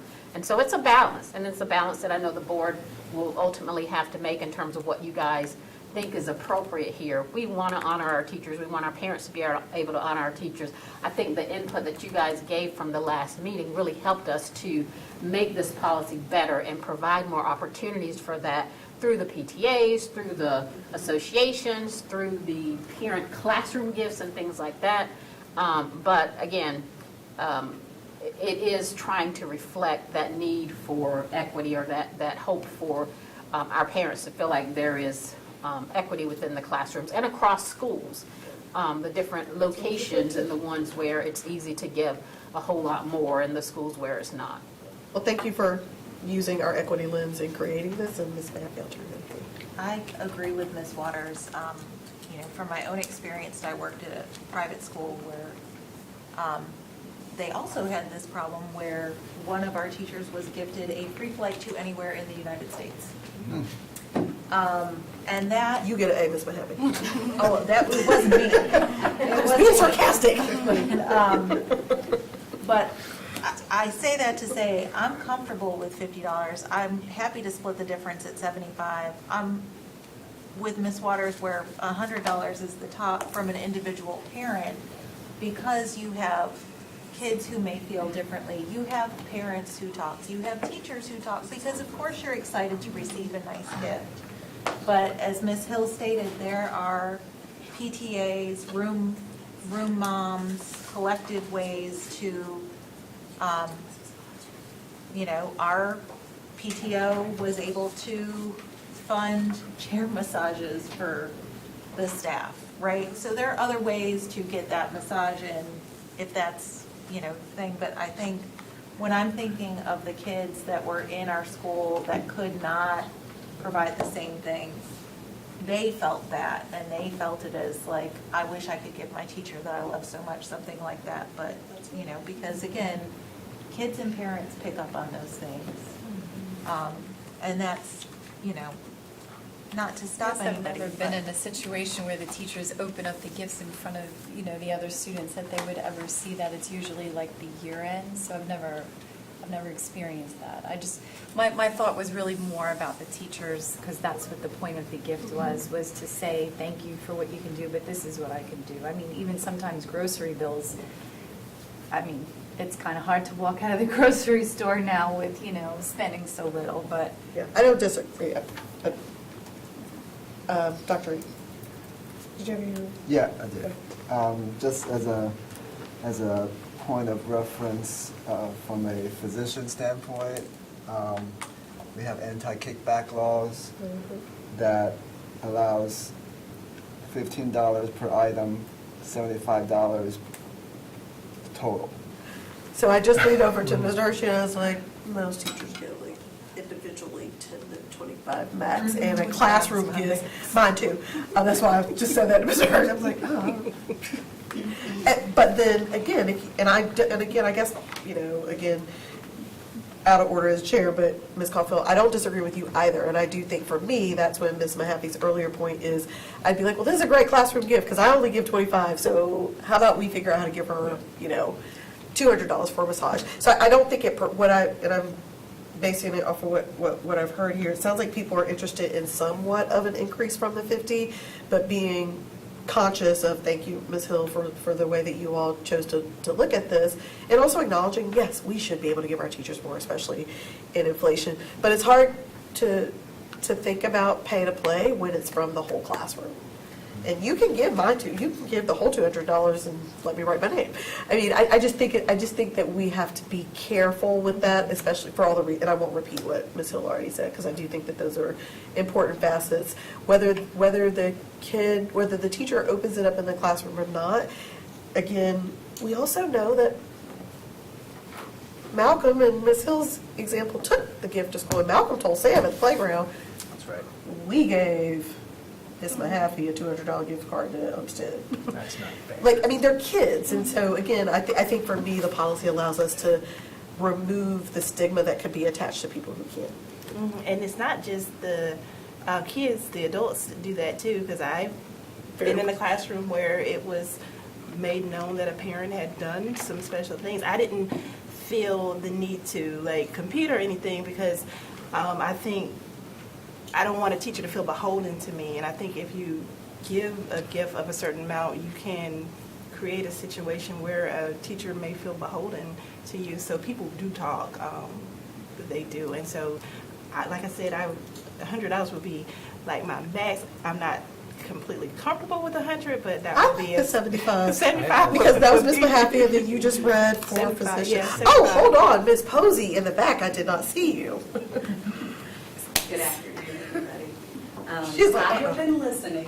Where were you? So I did miss the first time that discussion was had around putting a dollar amount. The reason why we sort of stayed away from placing a dollar amount is because we're all adults. We know what nominal means, and we can make rational, good judgment.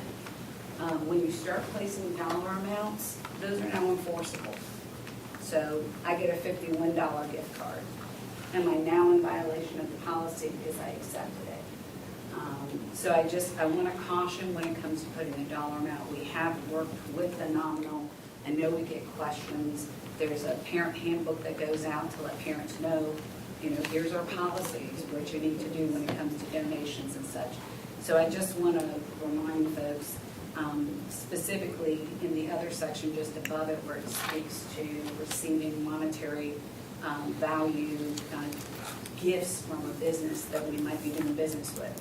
We have budget managers making decisions. So we consider $50 acceptable for a company who's trying to come and do business with us. So I want to be really careful about that, setting some kind of dollar amount, because the perception, the policy is there to protect our employees. And And so there's that perception of a dollar amount being there, and then we have to enforce that dollar amount. Just food for thought. Very helpful, and I also think that, and I'll go back to Ms. Hill's, I don't know that people feel confident they know what nominal is. I think that's why their office is getting the question. So while I don't disagree, again, going back to your preface, if they're getting, and again, you all know, I don't believe in policy and putting behavior in policy. I think we like to do that. I don't think it's good policy. In this case, if they're getting questions, it feels like it is a response to people don't feel like they know what nominal is. And I guess the other part of that is, I would also say, I bet if we surveyed our teachers, they don't even know that we have this policy that says nominal. They just know that there is a policy. And so that goes to the point around, to your point, like enforcement. And I say this all the time, I love my administrators, but it also behooves them to ensure that the educators in their building are aware of these policies, because we talk at this table with a gross assumption that 22 employees know all these policies, and they don't. I guarantee you they don't. So I do think it's at the will of the board to decide if we want to your point, Ms. Posey, because you're right, it does become enforcement. But I also think HR is right, they're gonna get the question on what is nominal. It becomes as much guidance too as it does enforcement. You know, we do get the calls of, I've received this gift, may I accept it? Give them a call, somebody. Yeah, so, you know, we've had a discussion at the table about an amount. That same sort of discussion can happen across 20,000 employees, so I think whatever the amount the board decides is helpful to employees to know what they can accept, and helps me provide that guidance to them about what they can accept. Thank you. I would say 75. Okay, so I only see 2 head nods for, well, actually, I'm assuming you're still 75, it was your. Yeah, I'm good with that. Okay.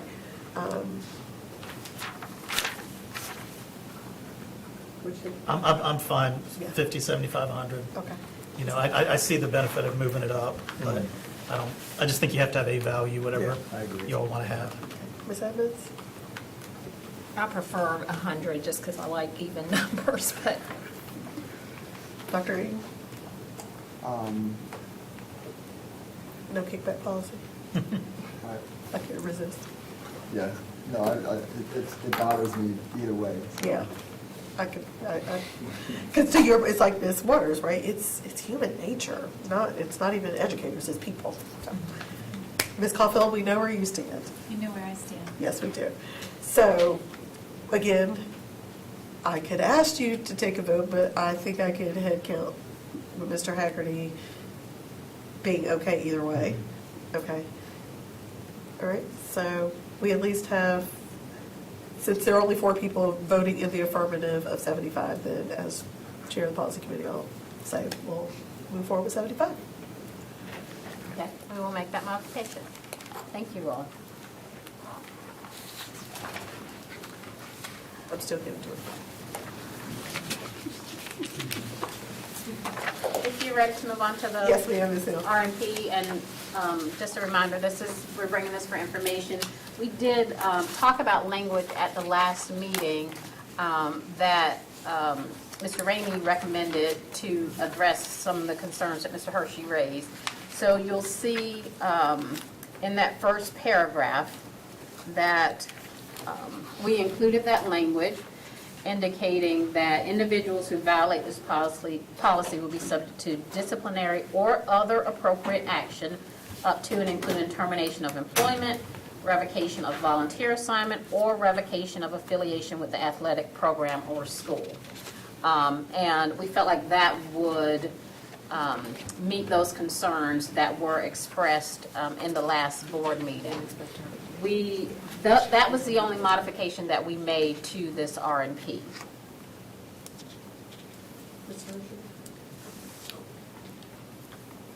Any other thoughts, feedback? Okay, so, Susanna, we're going to take a motion on both of those, the conflict of interest and the RFP, to move them out of policy. Well, not RP, the conflict of interest has to be voted out of, because Mr. Haggerty reminded me, we skipped the vote for. Apologize for that. So, me too, we both were ready. Okay, so I'll entertain a motion to accept the changes to, now I gotta go back to the actual policy number, to policy 7305. I move that we accept the changes and refer the policy 7305 to the board for first reading. Need a second. Second. Mr. Haggerty and Ms. Edmonds, all in favor, please vote by saying aye. Aye. Any opposed, same sign. Motion carries. Sorry about that, Ms. Hill, we both were ready, so. Thank you all. And RP is good to go. Okay, all right. Thank you Thank you very very much. much.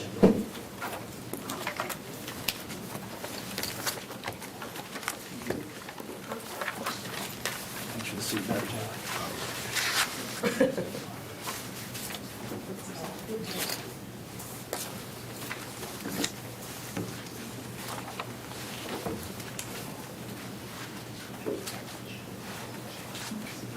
Thank you.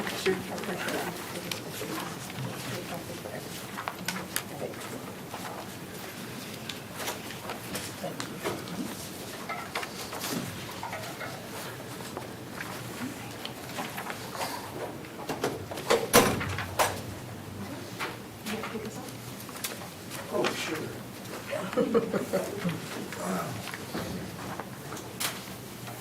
So we switched you over. You were first. Oh, that's right. That's right, we switched. Yeah, we switched. Oh, that's. All right, well, we're down to our last policy and the longest policy in our policy manual to date. I believe it is Is as it really? long as 4309, which is our student code of conduct. Wow. Almost 14 pages long. I prepared a handout for you to talk about how we're going to go through this. And I wanted to first say, I recognize the time. And do we have time? So Dr. Robinson and I thought that this would need all the time, but we spent all the time on the first policy, so we totally misjudged where that would go. I don't know that we have the time to do this, so the preface that I will give is, this is yet another policy that we have to make changes to. It's also, no, it's actually new. School Boards Association redid this one as a result. Go ahead. But one thing that I will share is that we definitely wanted to take a different approach. Yes, And I was going to let you do, well, you can do the whole frame and I'll go back. Yeah, I think the approach that we're going to utilize today will buy us some time.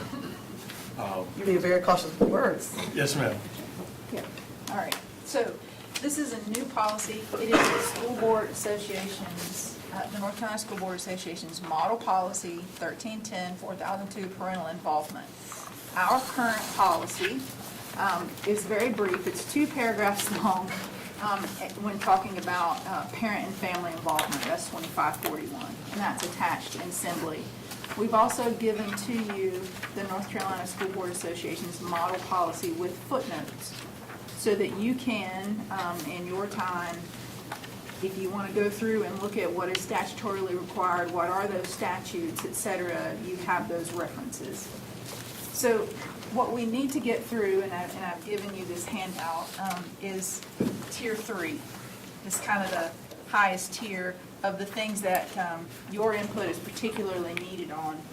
I'll say first that I tried to highlight for you in gray, wherever you see gray highlighting in this policy that you have, that is SB 49 based additions or related additions to this policy that were made by the School Board Association recently. So if you want to know what is in this policy that is new or newly statutorily required, it's shaded in gray. Okay? So we're going to start first in these Tier 3 items. And the first one is on page 1, item 1, and it has to do with parental involvement plans.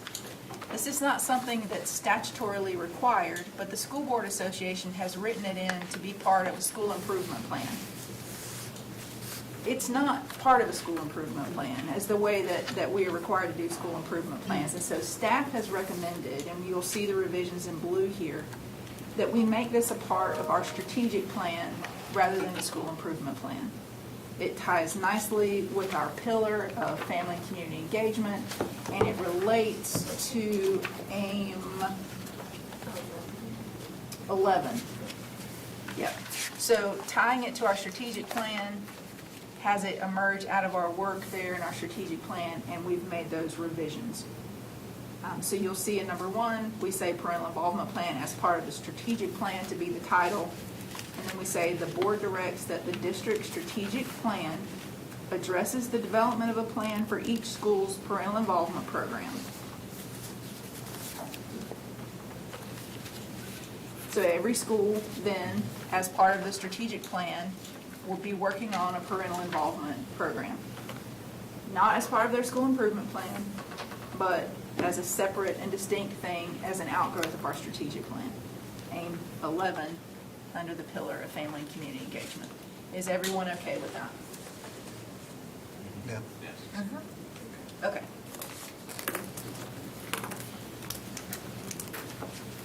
Page 3, item 3. Talks about a section on conferences. We made a minor revision at the front to say teachers will offer opportunities to schedule conferences or meetings with parents as appropriate and in accordance with any school level policies or procedures, rather than stating teachers are responsible for scheduling conferences or meetings with parents. We felt the language in blue there was a better way to state that. The second part is where we need your help, and that is the School Board Association model policy states that the board encourages the superintendent to work with local business leaders, including the local chambers of commerce, to encourage employers to adopt as part of their personnel policies time for employees to attend conferences with their child's teachers. Again, this is not something that's statutorily required. It is in their model policy as a position of the board. We can strike this or not. That is your call for your direction to our superintendent.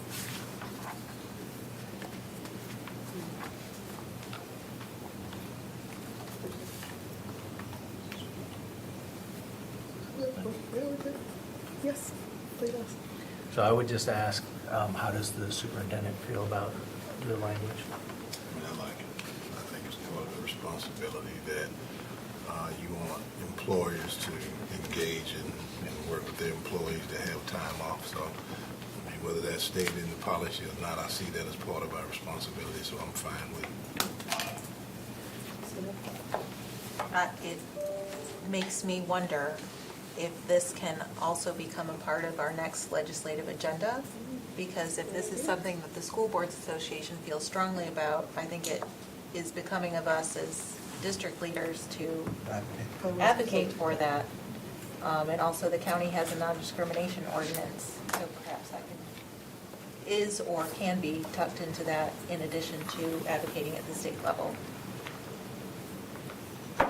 Great point to it. Other thoughts, feedback? Good. Head nods? Okay. I see thumbs up on that. Okay. Great. The last item we definitely need to make you aware of and potentially get your input on is on page 10, item 8. This is in a list of parental permission required items. So, for example, the administration of medications to students by employees of the school system. You've got to have parental permission for that. Number 8 is an item that we have struck because our current school board policy 5120.4 prohibits it explicitly. So this item says, students' participation in programs or services that provide information about where to obtain contraceptives or abortion referral services. Our current 5120.4 states, no Wake County school system employee shall provide information to any student about where to obtain contraceptives and/or abortion referral services. Next month, we are bringing you what will be the School Board Association's model policy 3540, which we are migrating to our current 5120, which includes our healthful living and reproductive health and safety standards. This position and that policy need to mirror each other. So currently, we don't provide any of that information. this policy has it struck. And it's in our standards and in our current policy that we don't provide it. If you change your position on this, it will change the text of that policy as well. So we can talk about them both next month, but that is a point. You can either maintain your current position or change your current position.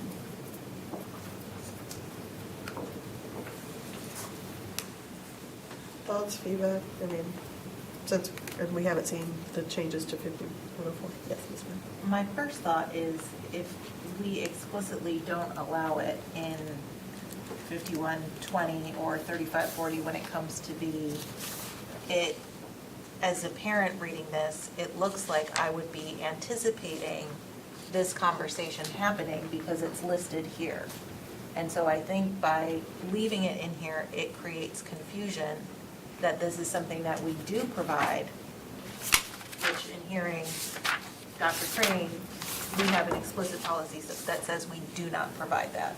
So I think this, by striking it, you remove confusion because it is not something that we do. Thoughts? Doctor? Yeah, it was a point of confusion for me when I first looked at it, not knowing the context of it. But certainly,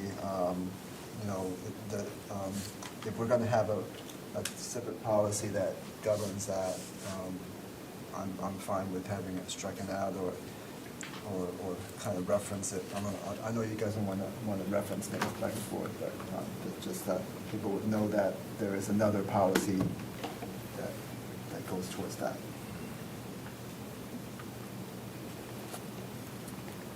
Yeah, thoughts? Good. I was unsure how to read this in relation to other items on the list where we do refer back to other policies, but I think the difference is in those, there's restrictions, but it is an action that can be taken. It just requires the parental permission, whereas this is one that with or without permission, it is prohibited. So keeping it on the list would imply that it could be permitted if you had that, and that's a mixed message I don't think we want to send. Good. All right, so we'll leave that struck. Great. So then let's go to the tier 2 items. These things are new. All right, so they are newly required by SB 49 and will be incorporated into our practice. So page 2, section B, item 1, the last sentence in paragraph 1 talks about reporting, promptly notifying any school personnel that a criminal offense has been committed against the parent's child, unless that would impede an investigation. We've already added that language to our policy 4335. On page 4, item 2, the Parent Guide for Student Achievement. This is a new required guide by statute, and it must at a minimum include those following, I believe it's 10 items, A through J. Guidance is forthcoming from the State Board of Education on that. So that's that. Page 10, section E, procedures for parental involvement in student health. These procedures are new, and it covers parent notifications regarding student physical and mental health, discussions related to well-being. In the second paragraph of numbered item 1 is where we hit the principal or designee shall notify parents before any changes are made to names or pronouns used. You know that you've heard that being spoken to in public comment. In the third paragraph there, no school system policy, procedure, or form will expressly or otherwise prohibit school employees from notifying parents about their children's mental, emotional, or physical health, et cetera. And again, at the end there, school personnel shall not discourage or prohibit parental notification of or involvement in critical decisions affecting a student's mental, emotional, or physical health or well-being. You'll see there also discussions related to student well-being, parent access to records, which is an existing right under policy 4700. Numbered item 5, instruction on gender identity, sexual activity, and sexuality is restricted in grades kindergarten through 4th grade. Julie, I'm going to pause you because I see some people looking around. It says, you said page 10, but it's page 11. Oh, I'm sorry, page 11. Thank you so much, Lisa. So on page 11, item number 5, I know our staff would love for me to make sure that you hear from them that none of our curricular standards in any grade address gender identity or sexuality. Let me say that again. None of our instructional standards given to us by the State Board of Education address these things, gender identity or sexuality. Sexual activity is covered in our reproductive health and safety standards, and in those grades where it's approved. Section 6, here are the remedies for parental concerns there. And this is the who a parent addresses their concern to, timelines for how it must be addressed or resolved, etc. And then we get to section F on page 13. This is about requests for information. If a parent has a request about what a student is being taught, the curriculum, etc., here are the timelines for that and what happens if those timelines are not met, how a parent might appeal that. Section G requires that we have a list of community services available to provide to parents and families of students in our school system with needed information, support, and resources. We can provide that on a website and link to that website within policy, which allows us to make frequent changes to the website without having to bring you revised policy, and so that is the position of staff and what we recommend doing. And finally, section H, the reporting requirements that are set by statute that will be made to the State Board of Education every year. So those are the new things. One quick comment, just to, that's an excellent summary. I just wanted to also flag, as Julie already noted, everything in gray is from the School Boards Association. It is more or less just restating what SB 49 requires. There's not a lot of wiggle room for most of what's in the gray area. There were a couple of exceptions, and where you see the blue edits, that's where Julie and I did consult, and you know, and staff are recommending in consultation with me some changes to the NCSBA default policies where you do have discretion about how, for example, how to manage parent concerns. The law just says you have to have a process. It doesn't say what that process is. NCSBA has made a suggestion. We've tried to make some tweaks there to make it a little more flexible and a little less burdensome for staff and ultimately the board. But it's still compliant with SB 49. All of this language is. But those, just so you can see those strikeout edits, those are changes to the NCSBA default policy, again, to just provide a little more flexibility for the principals in particular. Do you have any questions about the Tier 2 items? Dr. Ng? Yeah, just a couple of things. I think we all received feedback regarding the need for translation services for conferences. Yeah. But I think we already have a policy regarding translation, correct? So we don't necessarily have to have that being spelled out here. So we had this conversation before, Ms. Luton. I don't know, I can't remember the details. You might. We have a policy that requires, or that makes translation services available in an agreement with the Office of Civil Rights that details out how specifically we do that. Just want to make sure people Usually I understand. was like, it's familiar, but I don't know the Yeah. details. And just as a question, I just wanted to know why, the Title I notification, is that a separate requirement? Or I just wasn't sure why that was kind of explicitly. It is a separate requirement. You're talking about item 2 on page 2? Yeah, item 2, page, yeah. Yeah, that is a separate requirement, and we have an entire policy set around that. This is just a short bit included here. So our policy 1320, Title I Parent-Family Engagement, is much more specific about the kinds of things that are required to occur with Title I schools and families of students at that school. Okay, that's great, thank you. Other questions? Thank you. Okay. In Tier 1, this is a list of items that have been required already by statute or are already our best practice. So they're simply listed here in policy language. And that includes the Title I Parent and Family Engagement Plan on page 2. Also on page 2, Item 1, Communication with Parents. You'll see some new things there that may be shaded in gray, but they're already things that we do.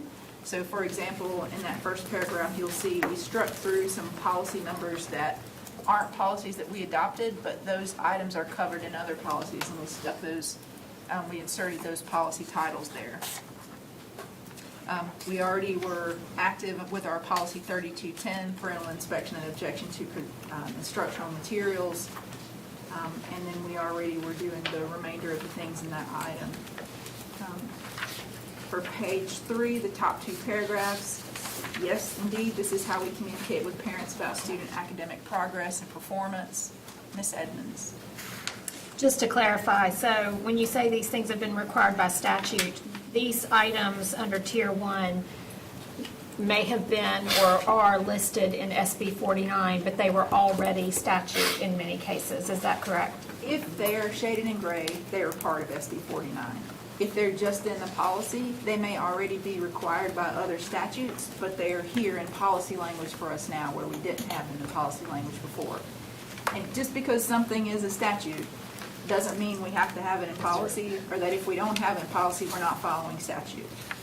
We are. That's a great distinction. Thank you. Yeah. That's an important thing to keep. And much of what's in the NCSBA policy is just stating what the law already requires that your staff are already familiar with. I can tell you from working with them on those issues, and you're complying with law, and you don't have to have a policy that says it. But I think there's more logic in that approach now in the SB 49 world. Yes. Could you repeat what you just said? What I said? Yeah. That just because it is in statute does not mean it has to be in our policy. This is already law. Because it's already law. In some cases, you're required to have a policy to implement a statute, not always. So this goes a bit beyond what you're required to have in policy, but since it's a fairly comprehensive policy on parent engagement, there's some logic in listing all the requirements. So fair to say, if I'm understanding you correctly, we don't need to have it in writing because it doesn't matter, it has to happen anyway? Has to happen Thank you. anyway. I just wanted to clarify that's what you meant. Has to happen anyway. Okay, thanks. Like, for example, those Title I requirements, those are federal requirements. It has to happen. So we don't have to Whether say we put it. it in our policy manual or not, Right. it's got to happen for us to be compliant with federal statute. Yeah. On page 3, item 3, I think I already covered that, conferences. We revised this a little bit to better reflect our practice. Some schools require parent conferences with teachers and have set up nights for those. Others don't require such a strict offering of those or a structure for that. Some high schools do, some don't. Middle schools, elementary schools all have different practices on how we do that. Page 3, section C, item 2, the Title I notifications, again, we already do that. Page 8, item 4, the opportunities to withhold consent or opt-out notifications. For all of those, we're already doing those. It's listed here now in a list in this policy. And section D on the parental permission required, we are doing those things as well. They're just listed here for us in one place.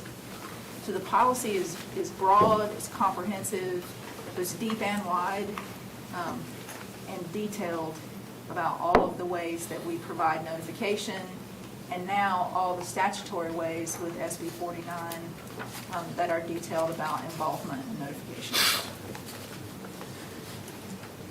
I had a wonder, but I am happy to send it to you because I don't want to, knowing that we're 10 minutes past time, hold up anything. No, we can talk about your wonder. Yes. Okay, so my wonder is on actually page 10 under section D, I was curious as to why we have the School Boards Association has a pretty explicit high impact, high risk sports or extracurricular activities versus the more broad interpretation of all interscholastic sports and extracurricular activities. And This is an item that is not statutory, it's not Statutorily. Statutorily, thank you. It's not required that we have in there, and so we did revise it to say, yes, students' participation in interscholastic sports.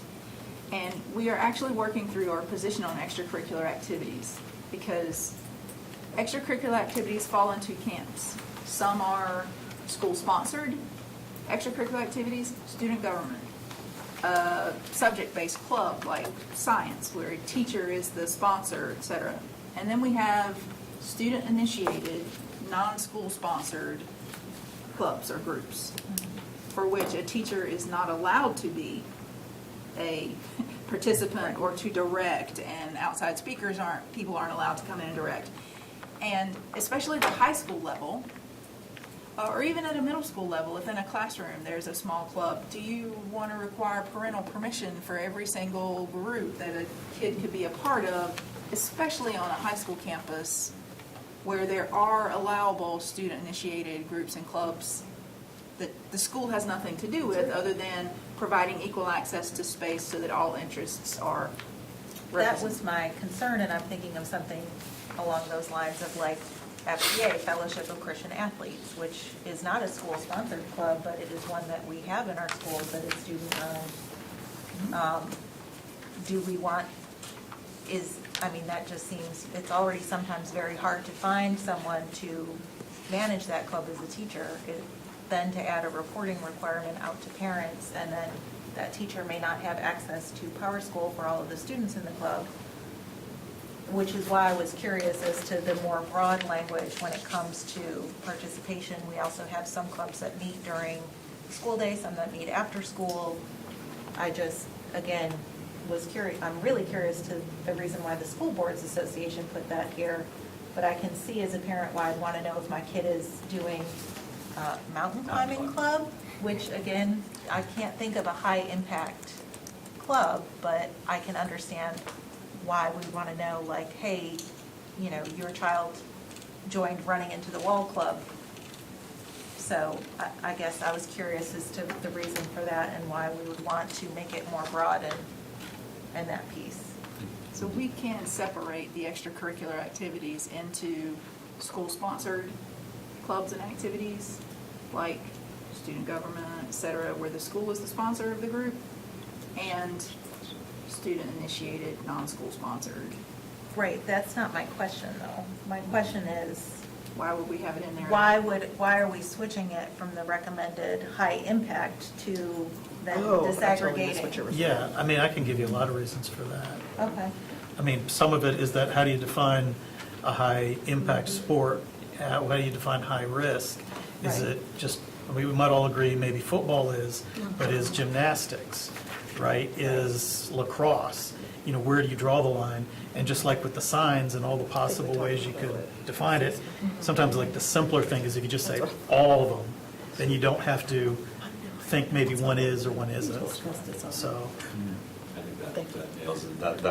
That summarizes our internal discussions, which is, well, you don't do mountain climbing in Wayne County, so we don't need to be concerned about mountain climbing. No one could come up with a single example of a high-risk extracurricular club that's not sports. And then the thought was, why get into the slippery slope of what sports are high risk and what aren't? So are we Just require consent for all. Are we then required by statute to notify because it's hot? So then I This guess. is not statutory, this is just an NCSBA recommendation. You can take it out entirely, you can modify it as you want. That's kind of my feeling. I'd rather take it out, because if your kid's playing football, that they're, they're bringing equipment home. Ms. Coffin? I don't see how this actually hurts anything. It just kind of keeps it open for, you're notified, you know what your kid is doing, and we're done. Yeah. Mr. Hershey and I, because my memory's bad, I was like, didn't we talk about this with Cecil before? Around our risk, so again, it's kind of the policy is. I think to what Mr. Emmy and Dr. Crane were discussing, if you do define, like school sanctioned or not school sanctioned, that's important, because, I mean, if it's not school sanctioned, we have a requirement for reporting everything a kid might be doing, whether or not it's, the school's involved in it, could get kind of burdensome or onerous, you know?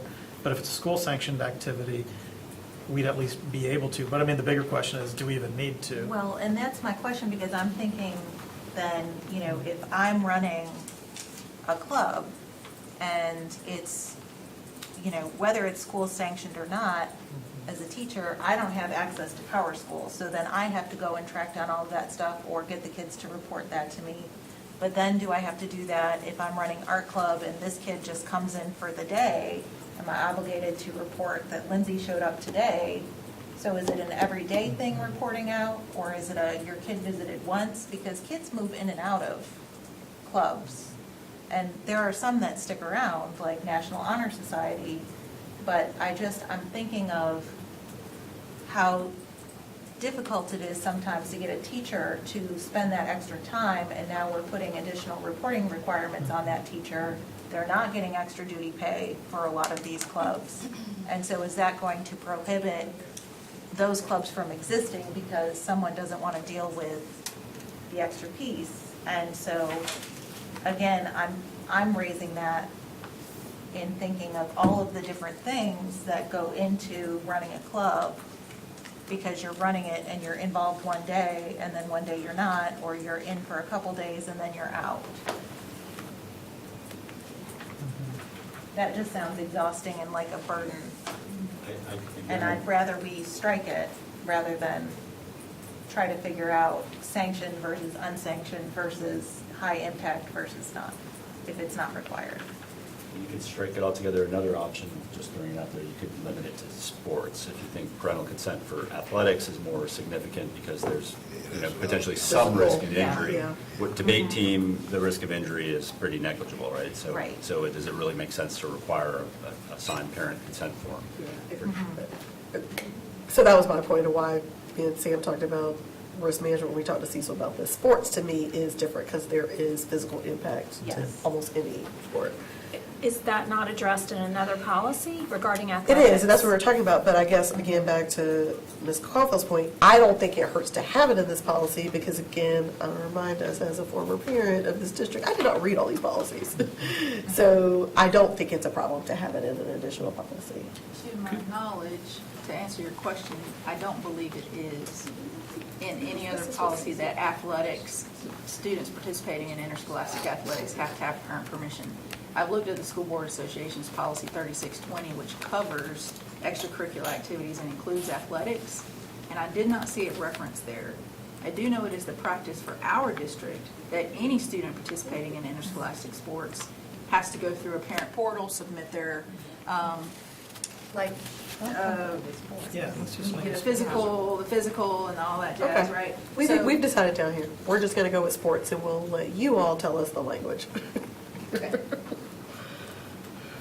So, I mean, on the flip side, with any of the clubs and everything that you bring to a school, you do have to get permission. You can't actually get it. So usually the student is the one who's running that and doing that. I don't really believe it falls, I mean, in the end, I guess it's the teacher responsibility to have a sign teacher off on responsibility, it. yes. But, I mean, we're part of like several different clubs, and the teachers really just sign off on it. They don't have anything to do with it at the end of the day. Right, that's kind of what I'm saying, is then are we, you know, asking the president of the club to report out, right? Like, Yeah, that's because what- they're usually the one who has to Yeah, thank you. get the approval, right? I'm good with that, thank you. I didn't hear what was said. She's good with, With just leaving it athletic. Are you saying you're not? I didn't think Oh. there was a problem with Okay. it. I think it just kind of makes it more transparent, but it's up to everybody. Before we,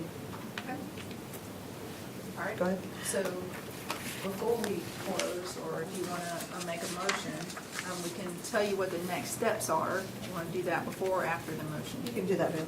Okay. Do you want to do the next step? Absolutely, I got you, Dr. Crane. All right, so just for the timeline for adoption, October the 24th, we're bringing it to you here today just to provide information and to get feedback. November the 28th, we're going to share the consultation feedback. And so that you are aware, we're going to make sure that we're going to launch a thought exchange on October the 26th to really capture feedback from parents and what that looks like and be able to bring it back. On December 5th, we're going to try to submit for first reading to the Board of Education. December the 19th will be for second reading in our hopes of making sure that the policy is adopted by the 1st of January. Which is a deadline. What was the second date? I'm sorry. I'll send you a copy of all that. Yeah, we'll get it. please. emailed. Yeah, I'll send you a copy of everything so you have it Yes. with more detailed information. I was about to say, you'll get all the details. Thank you. But again, thank you for saying it so that we verbally are being reminded that we are going to have parents give feedback. That's the key here, is not the dates. We'll get those. Is that we're going to allow a process for parents to give feedback, and our goal is still to meet our deadline of January 1. We're hanging on by a thread, but we can make it happen. Thank you, Dr. Cray and Dr. Robinson. Any questions about the process? And again, you'll get dates. Okay. Once we get this done in writing, then we have to get it out to the schools, right? Because I think that's one of the teacher concerns that we're getting is, what do you want me to do? That's what I was What's the saying earlier, it implication? is. So what's the date with that? As far as once we decide, we have second read, you said it was around December 15th. Well, it's not policy until we finally. Right. So I can share an update. Yes. So some of what's in the policy is you all will decide. Some of it's already state law, and we're already required to do it. So our team, the district has been working through that communication to teachers. Neil has emailed me twice already asking to review a copy, so he should be getting a copy in the next day or two. And then as soon as he signs off on it, we'll send it to our teachers and to our principals so that they can implement it. The stuff that's already required. That said, principals have already received, I think, most of it. It's really just what does the website look like? You know, is it parent-friendly language? All of that stuff that should be coming out, I would say, like in the next week or two. So is it for the teachers to start on January 1st? Or us to be finished by January 1st? We will communicate in the next couple of weeks. Some of what has to be implemented, it depends on what you're looking at, is already required, and we are already doing. But I think the clarity of, let me look at the entire law, let me be able to dissect it and see what means what and what do I need to do by when, that we're planning on communicating thoroughly to everybody in the next couple of weeks. Just would add quickly that two things that are required, just from memory, to be adopted by January 1st are policies on parental engagement and empowerment in the school, which is what this is. So having this policy adopted by January 1 hits a very important SB 49 deadline. This policy does a lot of lifting on SB 49, but it's just the board's adoption. And then, of course, as Lisa said, principals have already been trained, they've received written guidance and in-person training, and teachers will be trained once the policy is complete, or even sooner. Thank you. Seeing no other hands, now I'll entertain a motion. I'll move that we refer the policy to the board for first reading with the amendments discussed. Second. We actually have to bring it back to you in November. Yes. Once you do the consultation, Yes. right? This one has public consultation. 'cause it's Basically, new. what we need is that you approve this draft to be shared With the for public. consultation. How's that? I will amend my motion to reflect Dr. Cran's comments. I will amend my second. We have a motion and a second. All in favor, please note by saying aye. Aye. Any opposed, same sign. Motion carries. Anything else, Dr. Crane, Mr. Ray, Dr. Robinson?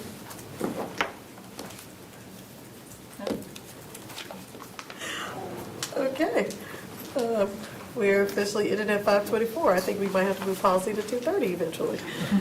We have not finished at 5 in months. Somebody lost a bet, too. We should have paid something big, but under $75.